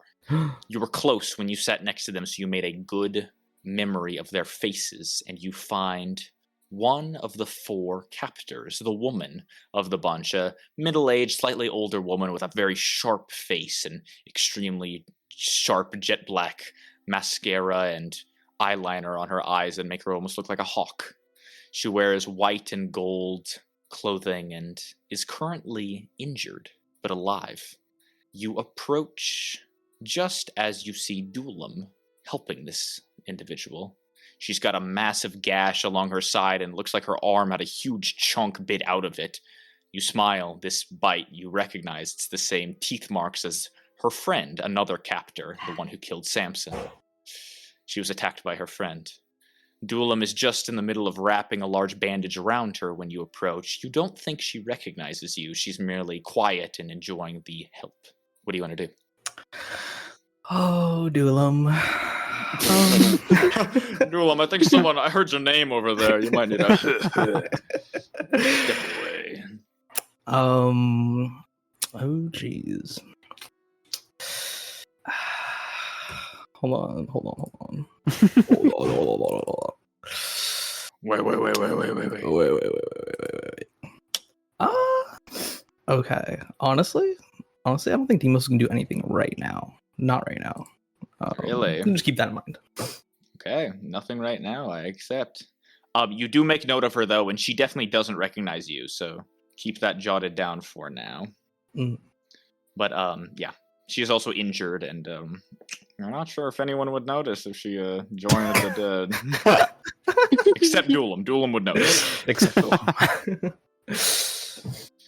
And with that, does anyone else want to do anything during this time? I don't think so, no. Right. Higher, still helping people. You're doing a bang-up job helping people. In fact, you even notice there are a couple times that Stiga sort of defaults to you. Goodness, you're very good at this. Thank you for sticking around. If you had left, I would have had no idea how to do that. Pointing to one of the dressings that you put on. Wait, sorry, could you remind me how the symphony came in? Did they just come in through the entrance of the hall? Or They came in through the back door, the sort of servants' corridor that you all were led through earlier. can I look through there to see if there's anyone still there? You approach the back, poke your head in. Give me a quick perception check, please. Oh my god. Can somebody please help me? I can't. I tripped and I fell. I hit my head on the door. I got a nat one. Is it bad? I got a nat one. I tripped and hit my head on the door. You and trip I and hit your passed head out. and everything hurts and owie! My joints. You look back there, a brief moment of amnesia hits you, and you don't remember seeing anything. You're probably fine. Okay. I forget what I went there to do and I walk back. You return. Probably fine. No big deal. And Actually, I would like oh. to do something. Okay, what do we got? All right, I can't wait perfect to hear timing. what I it was just is. about to. Yeah. I go like whisper and I guess Orifice is gone. Oh no, you're back from Peen. I I think you meant that. I go whisper in your ear. So like, did you want to learn about cluster or? I think it's finally starting to set in for Oro, just like how violent and disgusting everything around him is. He doesn't smell Sleet Storm anymore, he smells blood. He's starting to feel sick, but I think he just sort of shakes his head. I don't. It doesn't seem so important anymore. Oro, can you give me a Constitution saving throw, please? Bruh. Yeah. Shit yourself. Yup, that's the one. 18. Yeah. Oh, Nausea rises in your chest, and you nearly feel yourself vomit, but you hold it down, and you all of a sudden feel very sick. Okay, this conversation has done more harm than good. Oro turns green at you. Oh, or do you have some goblin in you? No, Goblin, these. Sorry, not a time for humor. Oh my god. I thought I was a goblin. No, I don't think you're a goblin. Now show me how you did that dressing there, Oro. I keep doing this thing, and I don't know. There's more blood coming out. Oh God. Oh Jesus. Yeah, Okay. yeah, I got it. So Thanks. usually I wouldn't recommend squeezing the wound. I think that makes it worse. Oh, but it looked bad, so I thought squeezing it would make the pain like go away. You know, it's like when you squeeze a splinter out. Why I the thought you hell were would you supposed to think squeeze that? it to keep all the blood away. So you actually like blood. Your body tends to usually like that. Oh, haven't you heard of leeches? That's like a new thing we're doing. I meant to hold the blood in, like you squeeze it. Oh wait, okay. I'm actually fine with silence. Yeah, you're right. Sorry. Well, I was fucking it up. That's on me. No, me too. With that, you guys continue working for a while. 15 minutes goes by, and you're able to help a decent amount. Abel and Malagus pitch in. Monty sort of joins alongside you, hire, and helps where he can. Stiga does his best to sort of separate out all the areas. At this point, you guys have pretty much cleared out the room. It's silent now. All the fires have been put out. And I am going to pull us off of this map and back toward Waterdeep. Wow. So like, are there no guards coming? Like, is the entire, like, are they all here? All the guards of Waterdeep here? Like I was saying earlier, one of the captains of the guards came up earlier to give a speech, and after that, a number of guards came up to collect their own. You do see they're pretty understaffed. There's definitely less. I mean, you would think at least half of the guard force of this castle were in this room and either died or are shell-shocked. So what few are left, or whoever they were able to call in to help, is not fast enough to remove all of the bodies. They're moving slow. After 15 minutes, though, there is a warping sound. and pop as somebody teleports into the room. It is Archmage Althorn, the leader of the Blackstaff Tower. The old crotchety wizard appears and sort of looks around grumbling, smelling the stench of death. He sort of covers his nose, and just as he appears, marching up the steps with his typical entourage, including assistant, priest, bodyguard, and companion, is Clay de Clare. He looks white as a sheet, horrified, scared, filled with emotion. He steps up and places a hand to his mouth, covering it, looking around. He almost looks infantile, and for a second you guys all see the young man that perhaps took over a little too early in him. But he steels himself quickly and tries to return to a position of leadership as he looks around and makes eye contact with a number of you. Archmage Althorn begins to sort of attend to his own business, casting what looks like detect magic to figure out what happened here, doing some forensics. And in the meantime, Clay de Clare looks over the massive pile of bodies all lined up. He presses a hand to his mouth again and then turns back to you all.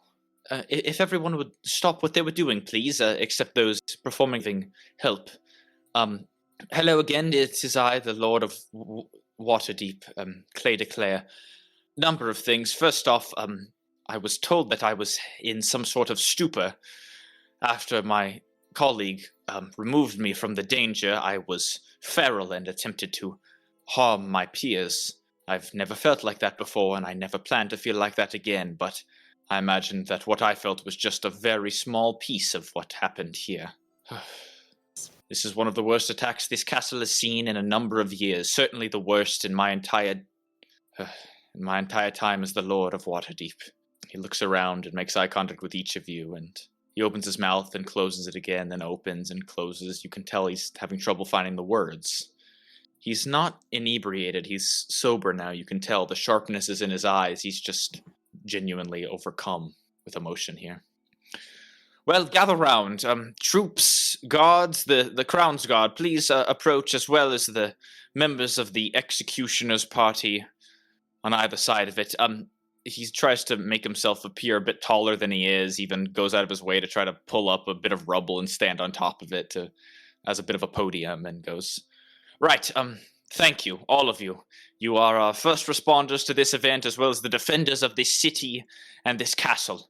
Those of you who defended this castle, consider yourselves friends of the Open Lord. You have my thanks and my deepest gratitudes. Your help here was nothing more than a miracle, and I can't imagine that those who survived here today would have done so without your help. And as he says this, he makes explicit eye contact with a number of you. He says he sees Dulam and Orpheus. He makes eye contact with Hire. He doesn't see Demos and Jaya as much. He wasn't talking to you guys as much earlier, but nevertheless he makes a brief nod to you. If there's anything that the city of Waterdeep can do to help, it's Coin Purse and all of its men are at your disposal. You all will hear first and therefore have the best understanding of the information here.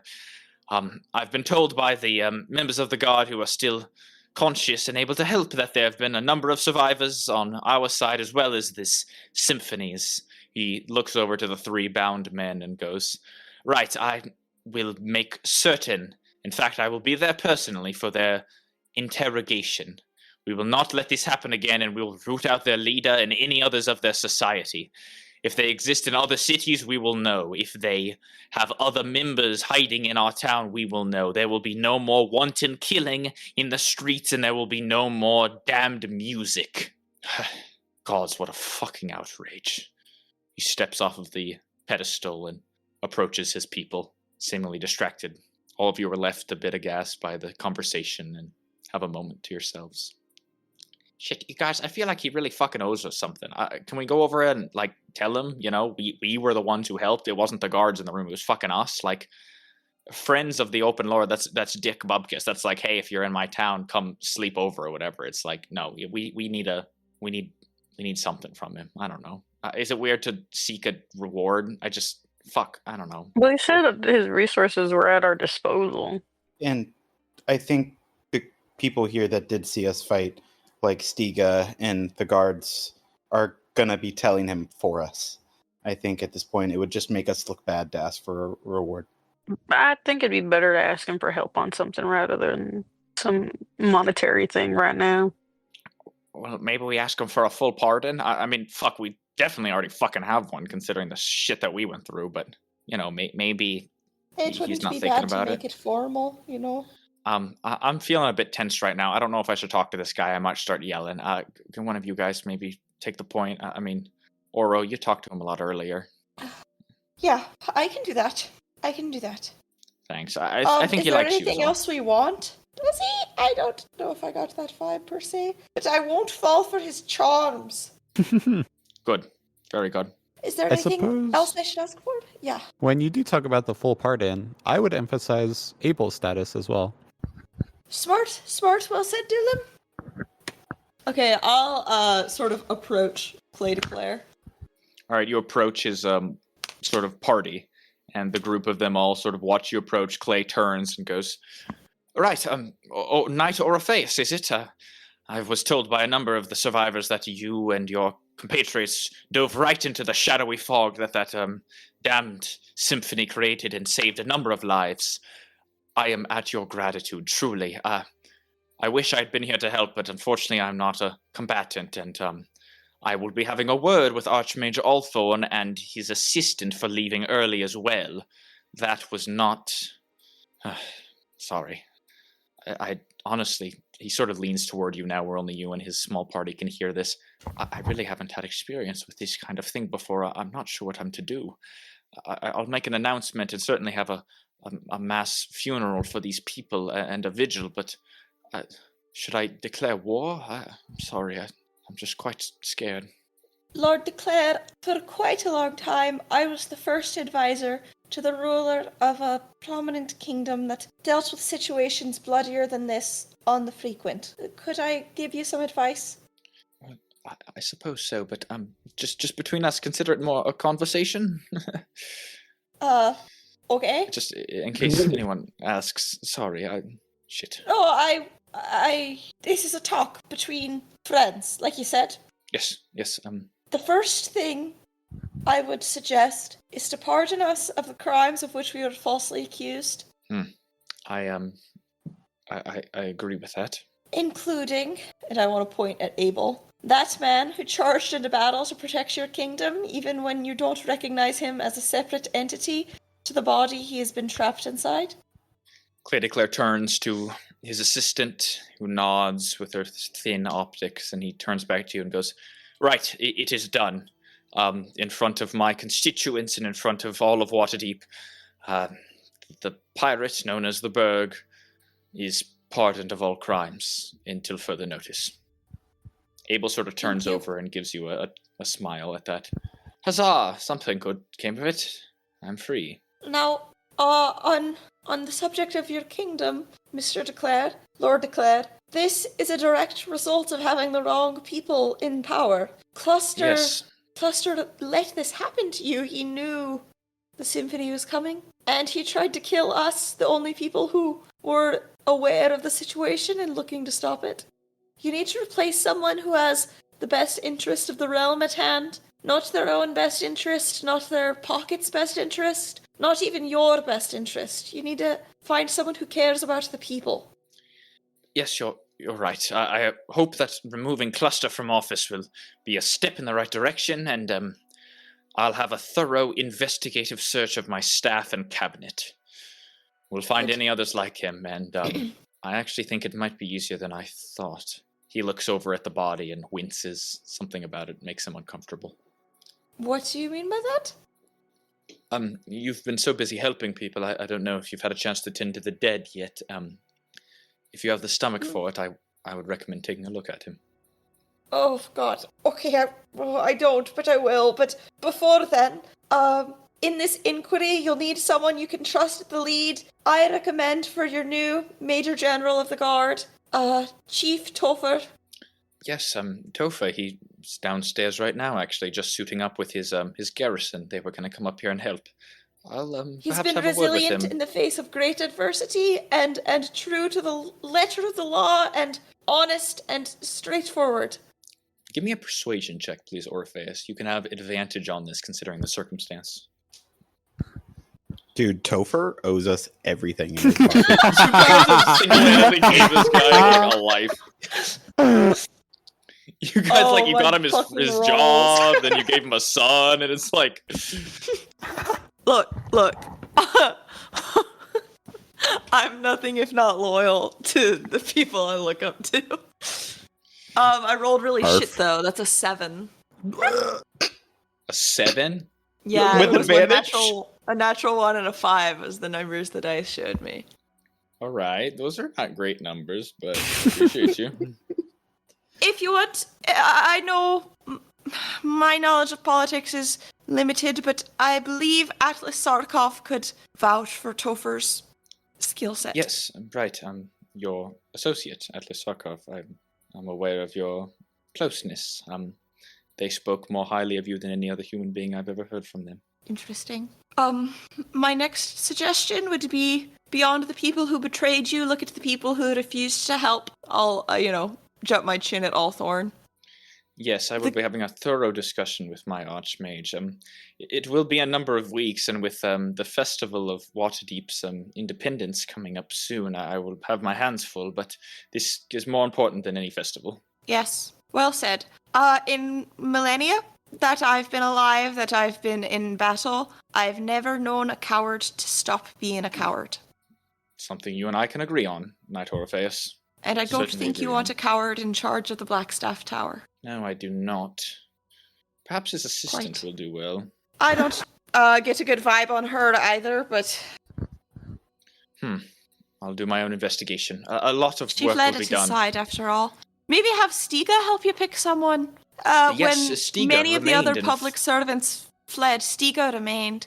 Yes, Stiga remained and fought. That was an excellent first day for you, our new court wizard. Unfortunately, I hate to see the loss of our previous one. He turns to his priest, and the man slowly turns his head side to side. No, unfortunately, our ease of access resources won't be enough to bring him back. It will require something much grander, which I don't have access to right now. God's damn, this is going to be a long night. But thank you. My appreciation for you is still quite high. And it goes without saying, all of the judgment that I cast upon you earlier this evening, the fines and the service hours, all of it, throw it aside. You are heroes of this city, and I will make sure everyone knows it. Thank you. If I Yes. could ask a final favor, Of course, anything. The city is one yours. of our dear friends was destroyed in this battle.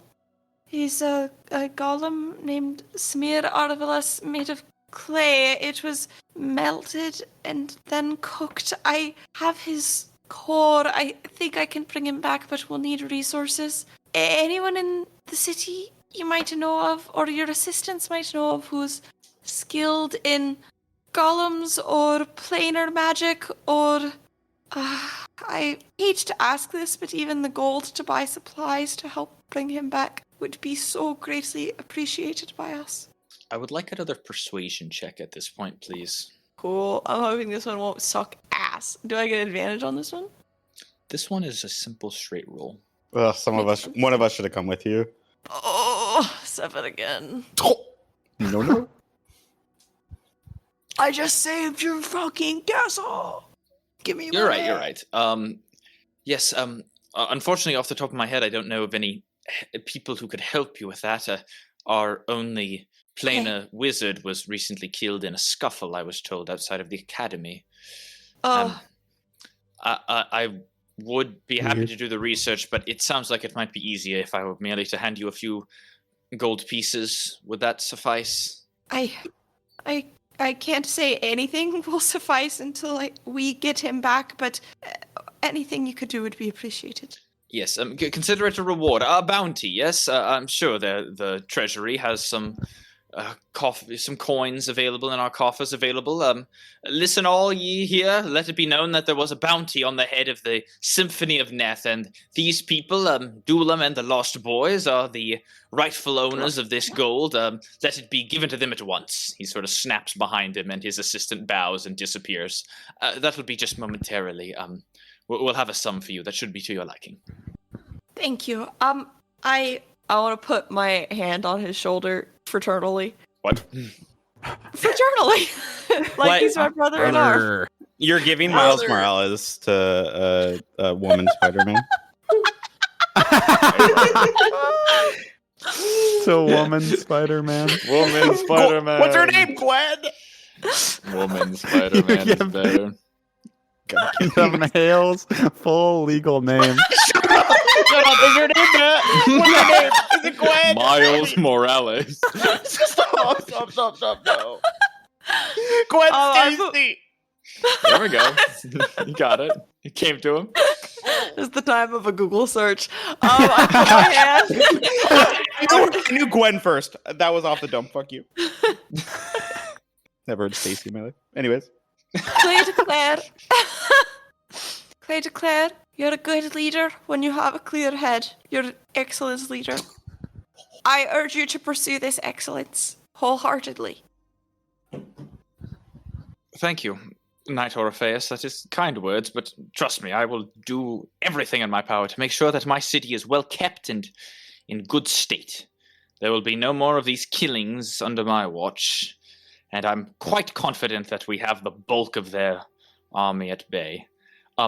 Now, if it's not too bold of me, I might ask something of you. You might. Go ahead. Well, it is quite a simple request. You see, you all did such a good job defending this place and destroying this army. It is not pressing, and you don't have to do it immediately, but if you would, I would love to hire you and your group to help us find the head of the snake, as it were, the conductor of this symphony. They're still alive wherever they are, and while this was a great win for the city, it is, well, it's uncertain if another symphony might arise sometime in the future. I believe if we destroy the conductor of this symphony, we might completely remove its existence, and I believe all the hints are here. These prisoners, we'll take them away and lock them where they'll never be able to harm themselves or others again, but once you've taken care of yourselves and you're injured, if you all want, I would beseech you to return to me in my castle. I would love to pay you an obsequious amount of gold and riches and favors for you to help me with this.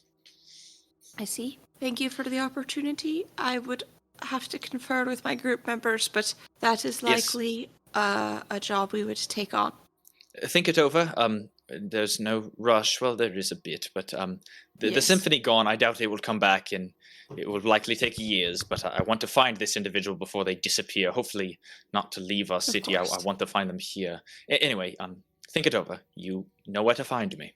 Nods and gestures at the castle. Now, Clay declared, are you a hands-on leader? Sir, I hope I am, and I will prove it today. Come with me. And I want to walk towards Cluster's body. He nods, and his entourage follows as he walks with you toward the body. Those of you around likely are able to hear much of this conversation and look over curiously at the body. I won't make you roll a perception check because you spot this immediately. Cluster's body, which had just been... his neck had been snapped to kill him earlier by the dragon male guard of Clay de Clare, has now been crushed over under a several 100-pound massive steel and iron frame of the chandelier. Body has been mangled, and what's left is a bit unnerving. You've seen no blood, really. It's a bit of dribbling here and there, but what you see inside of him is strange, still pulsating masses of flesh and tissue that shouldn't be there. You see bundles of skin inside of his body, like skin bags. You see half-formed eyeballs and scalps filled with long, luscious hair that coils and tangles around intestines, which seem to be growing teeth. It's horrific and brutal to look at, and it's all filled with strange, pulsing, dark liquid that looks like blood, but it's not spilling out, it's staying in. It's something else, something strange and foreign and cancerous. That's what you see. This is not what I'm good at, but you need to know if there is anyone else in your employ who is this way. I want to kneel next to Cluster's body and draw a belt knife. You draw a knife. Cluster's body sits there, and Clay de Claire holds his mouth again as he goes, yes, certainly this was not a human, was it? No. I want to try to cut off the tip of Clay de Claire's left pinky. Oh, sorry, not Clay de Claire. The tip of Cluster's left pinky above the knuckle. Okay. Can I do that? You do so carefully. You feel nausea coming on again, but your high roll of 18 earlier is enough to sort of keep you grounded. Okay, looking at the stump now, can I visibly tell from this small amount that there's something wrong? It's hard to tell, but knowing something's wrong, yes, you can definitively tell that there's like sinew in places that it shouldn't be and muscle in places where it should, and it's just something looks a little wrong. You think if someone were to just see it randomly and have no idea, they would likely have to make a medicine check to tell, but you don't think it would be too hard. Okay, I want to put my hand down on the ground and try to steel my resolve to cut off the tip of my left pinky. What? What? Oh. There's no need for that. We have many cadavers in the scope of our place. The castle has a number of dead. Please, we'll find someone else. If you're going to know who to trust, I'm going to volunteer first. Now I want to cut it off. Holy shit! You want to cut off the tip of your finger? Yeah. I mean, Alright. It feels like if I'm asking him to cut off the tip of everyone's finger who works for him. Yeah, that's what you're implying is crazy. That's what I'm implying. Great. What led you? What line of reasoning and logic brought you to this point? Honesty is the number one priority. And if this is the only way to know, it's the only way to know. Alrighty then. Respect. Huh. Having We're also cut brothers off now. one of my pinky. Respect. I'm sorry, I'm Right. stealing your scam. To remind you, Orpheus, your pinkies are made entirely of metal. Does that change your mind? Ooh, that does make this harder. Shit. Surely one of us is still bleeding and has insides to show. Yeah, I guess I'll just cut a sizable wound across my forearm, and I'll do the same to Cluster's arm. Not my inside forearm, but the outside. That's just muscle and shit. All right, roll a d8 for damage. Ooh, that can't kill me. 7. Owie. I look pretty bad. You look pretty bad. God damn it, gonna have to stitch that up. You cut yourself pretty deep, Orpheus, collecting a piece of flesh that you provide to Clay de Claire, who holds his mouth again with a hand, and one of his associates, the massively armored individual, takes it from you and places it carefully on a piece of cloth, wrapping it up. Right, I understand. I'll be sure to check out my people. I can't guarantee they'll all be up for it, but if this is what it takes to prove they're not a member of this strange cult around Neth, then so be it. At the very least, those in leadership positions, I mean, it seems like they either would understand why you need this, or maybe they're not willing to sacrifice for their country. This is Yes. crazy. What's most curious is looking behind us, and he gestures to the massive pile of bodies, many including the Symphony of Neth. Many of those players did not have this. In fact, a majority did not. Some of them did, but That is it interesting. seems some can get pulled into this by their own volition, promised things beyond their understanding. So hopefully those who can be found out will have this strange marking, but I will still perform personal investigations of everyone, regardless of the findings beneath their skin. Great thinking, Clay de Claire. Right. I wish to speak to Stiga now, the court wizard. Thank you again, Orpheus, for your support. And just at this time, the assistant to Clay de Claire returns holding a pretty hefty sack. She presents it to you. It's made of fine black velvet. It's actually a very nice sack. You think you could sell it for 15 gold pieces if you want, or if you want to just keep your gold here. It's just a real nice black sack with gold trimmed twine that holds it together. She Nice. passes it over to you, and you sort of weigh it in your hands. It feels heavy. And you look inside and you count a number of what looks like platinum pieces minted from the Waterdeep Mint. I'll bow a final time to Claire and walk back to my friends. And Nods his head pour solemnly. the platinum out on the floor in front of us. All right. He nods and returns to his group of people to go talk to Stiga. The rest of you who are sort of listening in and watched all this happen now sort of join in as the gold appears. Holy shit, you fucking got it! Fuck yeah, dude! I knew you could get gold out of that asshole. Yeah, thanks. This might not be the time, but I don't know. Maybe at some point we could do like a calibration sort of thing, so we're all on the same page. I feel like we've been a lot of us have been doing things that the others have gone mad at, and I didn't know you were going to suggest cutting everyone in the cabinet. I mean, I guess this wasn't a bad move. I guess I just would have rather known that. Okay. I mean, if you, yeah, it just felt right when I did it. And I think it was. It was more a general point, I guess. I look at Malagus, referencing the Rex Sumir thing. Thank you. I agree on that. How many platinum pieces are there here, Mason? All right, you want to count through them? Honestly, I think I would like set them on the floor and then low-key while my friends look at them, I want to put the little Samir doll in the velvet bag and put it back in my belt. Oh. You do so. It's delicate. And you splay out all the platinum pieces. In total, you have counted out 400 platinum pieces. Oh, That's crazy. That is a total of 4,000 gold pieces for you to divvy up. Okay, Oro, Hire, Jaya, Deimos, Dulam, Monty, Samir, Abel, Malagus. Is that the full gang? Am I missing anyone? Oh, technically Samir can't take money right now. Yeah. Okay. I'm making sure to set his side aside because you can bet your ass I'm not spending my money resuscitating him when he gives me an 8% discount. He can pay for himself. Samir fund is a separate fucking pile. I think gameplay wise, it's okay if we don't give Monty gold, but I do think you left him out. I counted him, I thought. Wait. Oh. Hire, Oro, Jaya, Dulam, Deimos, Monty, Abel, Malagus, Samir. Yeah, nine people. Right. That is quite to the number of people that you guys have in your party. You guys really don't need to split it with me. I feel bad. I'm not like, in dire need of anything.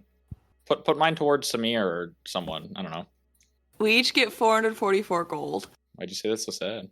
Got worth? That's not sad. I'm simply typing 444 gold in the Samir fund. Mally, take your share. We're gonna end up begging you for it later on. Yeah, you're right. Fuck it. He takes the share, and you guys all get your gold in platinum pieces, freshly minted. Please go ahead and add that to your character sheet. And at this point, you guys have made your conversation with Clay de Claire, and you have what's left of Samir packaged up.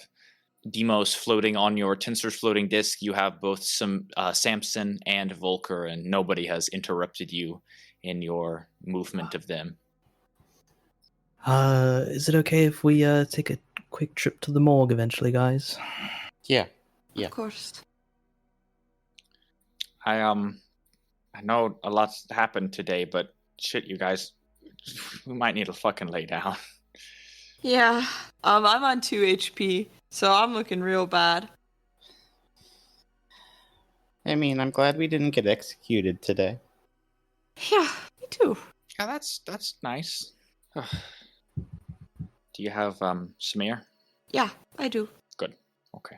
Dulam, you ready to head back? Sure. There's that upbeat attitude, friend. I appreciate that. And ladies and gentlemen, with that, as you guys exit Castle Waterdeep, is a good stopping point for tonight. So sad. Very sad. One important point to note, though, is that as you guys head back to your inn and kick off your boots for the day and settle in for a long winter's nap, you do all level up. It feels so wrong to cheer. Yeah, baby, big level up time. Yeah. Yeah. Okay. Yeah. Yeah, you're honestly. Yeah, you're right. My bad. Did my scream get cut out? I was hyped. I heard one like really far away sounding scream. Okay, good.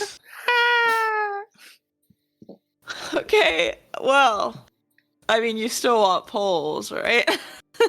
So bad. So bad. Okay, what poll episode are we on? 42. 42, Scrubbed Bald. Remember these simple times? Okay. In episode 42, Scrubbed Bald, we asked you all, what shape should Oro's glasses be? Now, with 0 votes, circular wireframe, nobody wants that. With 1 vote each, we had chunky square and lightning bolt. Lightning bolt was never on the table. Whoever voted for that, you wasted your fucking vote. That was not an option. With 2 votes, we had John Lennon back for one last show. I don't really know the difference between that and circular wireframe, if I'm being honest. One got more votes, so. One did get more, but I guess that's the difference. One is better than the other one is. It's that simple. And with 4 votes, by far in the lead is honeycomb shape. Yes. The only right answer. Yeah. So now I'll look like a fucking dork because you all voted on it. You already did. What? Hello. You're surprised? I think Oro looks super cool. I think he's definitely got some stuff going on though. Is low persuasion. Well, no, he's persuasive. He's just not charismatic. So I think he's not a good looking fella. I feel like he would walk weird too. You walk on your toes. You walk on your toes. Oh yeah, he walks on. Oh You yeah. haven't been in the human body in a while. Can people tell when you walk on your toes? Yes. Yes. What if you just have short Achilles tendons? Some people have that. If you have a ponytail on, it like bounces up and down a little bit. What? I'm not saying like you. I'm just saying like people who walk on their tippy toes. I'm not saying you. Fine. I'm just gonna get breast implants so they distract. Because apparently my walk is so bouncy. Poll for this week. What's wrong with the way Annette walks? Wow. It's just like that, huh? Weird, you said Annette instead of Gaia. Wow, that is so real. Actually, no, you're right. It was Isaac who was the first thing he could think of. Hello? Wrong with What do the you walk mean? Was walking on the toes. It's just like right on the tip of his tongue. I didn't bring you into it. I just brought a characteristic. You said you can tell. I don't know. You can tell because of your giant calves. Everyone who walks on their toes work out their calves. They're huge. Today, we are asking you, what will go wrong with Samir's restoration? In order to vote in that poll, you're going to go to Spotify. Hopefully you're already there. Maybe you're on Audible. I don't know. You're going to go to this episode and you're going to click the little ... next to the episode name and click Go to Episode. You'll know you're there when you see the title, the summary, and below that, the poll. Vote in the poll, whether you are listening to this on the Monday this episode dropped or after the heat death of the universe. You should vote in the poll. We check if the votes change over time. We like to see how they develop. And also, we don't even post the results until about a month after often. So you got time. Vote in the poll. Let's figure it out. Below that poll voting, you can go ahead and leave us a comment. We also read these comments up to the heat death of the universe. We like them and we enjoy them. Spiritually and social medially. I think that's gonna happen soon. Yeah, I'm gonna live forever. We're gonna live forever. The Runt Pack is Well, the first I think the immortal heat death of podcast. the universe is gonna happen in like maybe 2 years. So we'll be around till then, you guys. I'll be around well after. All right. After you comment on this episode, go ahead and shoot us a follow. This will make sure you don't miss our episode next Monday, which would be really sad. You know what? I'll say it again. Spotify analytics told us our fans are massively under-following.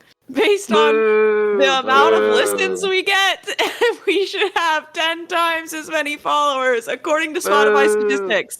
I'm not even being foolish and saying, oh, we have so many listens, but like everyone listens more than this is statistical analysis. Follow us. You don't want to miss the episode next Monday. It's fucking free. That is such a good point. It's fucking free. Also, go ahead and leave us a rating. Carter might pay you. I might. And he makes the big bucks, so Sure. he wants to this. That's actually very true. After you follow us, go ahead and leave us a rating. It's just as free. 5 stars, 4 stars. Anything less than I will start charging you. Yeah. Now, in our Spotify bio, you can find our link tree. This has a lot of fun links. The first one's our email. It's not so fun, but it's pretty fucking fun still. TheRuntPack@gmail.com. Talk to me.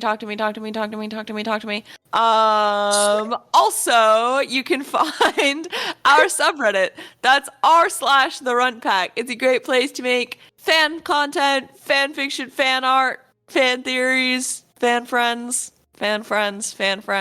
Post a fucking cosplay, y'all. I want to see Jaya with some massive badonkers out. In a maid costume. Yeah, I want to see out, maid balls Jaya out. with huge tits and balls out. I want dick in, balls out. Figure it out. What else do I want from you? Yeah, I also want you to check out our Spotify on all the other... I also want you to check out our podcast on all the other freaky podcast networks in case you're not a Spotify fan. In case you are only here for us and you're just more comfortable at Audible. I don't like it, but I understand it. So you can find our link in our link tree as well for Audible, Amazon Podcast, YouTube Podcast, Apple Podcast, what the fuck ever you're doing, we're there. We're there. Let me get a pull. Let me get a pull of somewhere we're on that someone is listening to us on right now. Let me check our analytics page, audience, platforms. Oh, wow. Actually, we're having a lot more Spotify listeners than we were before. That's interesting. It used to be, wait, give me a second. All-time data. Fuck. Other. We wait, have no. some YouTubes, right? We do. We've got some YouTube people. We used to have a lot of freaky people, but Spotify has clearly changed their page to not represent those people any longer to try to trick us into believing they don't exist. Did you know that in our 35 to 44 age range, 99.3% of our listeners are female? That means guys. You know how to meet some older ladies. Not older, some well-aged ladies. Now, if you're looking for a lady between the ages of 23 and 27, you are so shit out of luck, I can't even start to tell you. Okay, back on to your schedule. The last link you can find is our TikTok. That's at The Run Pack on TikTok. There we've got animatics, we've got D&D lessons from your very own Mason Runt Pack. We've got items for you to bring little bits of our campaign into your campaign at home. Go ahead, step up your fucking game, because I know when you listen to this, we're all you think about. Yeah. Now, the most important thing you can do for all of us, and me especially, because I fucking don't want to keep working a normal job. So let's make the podcast blow up. Make it blow up. This is my job. Please, I can't keep working a 9 to 5. Please, we can't. Please, we can't do it anymore. If you could see what it's doing to me and my face. If anybody has a connection to any like show network that would want to pay us to live on a commune and like do like a live RPG of our campaign, would love that. Would immediately say yes. I would sign whatever contract. I will not read it. We can make so much weird sex drama happen for the viewers. I personally, I don't want to fuck anyone here, but I will if that's what it takes. Anyone?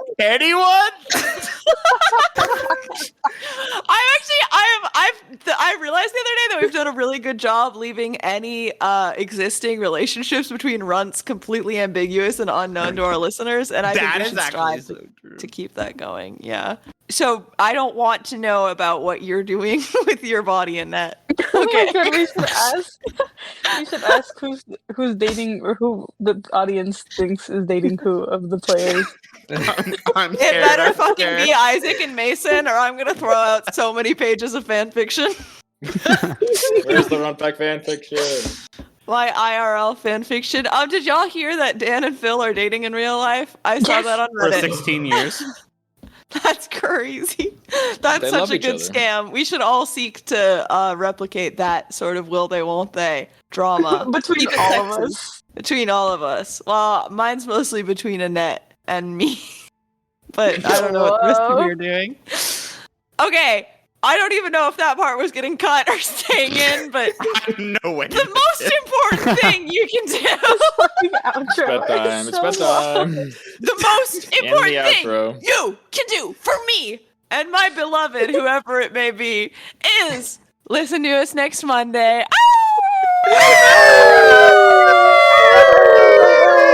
Ah!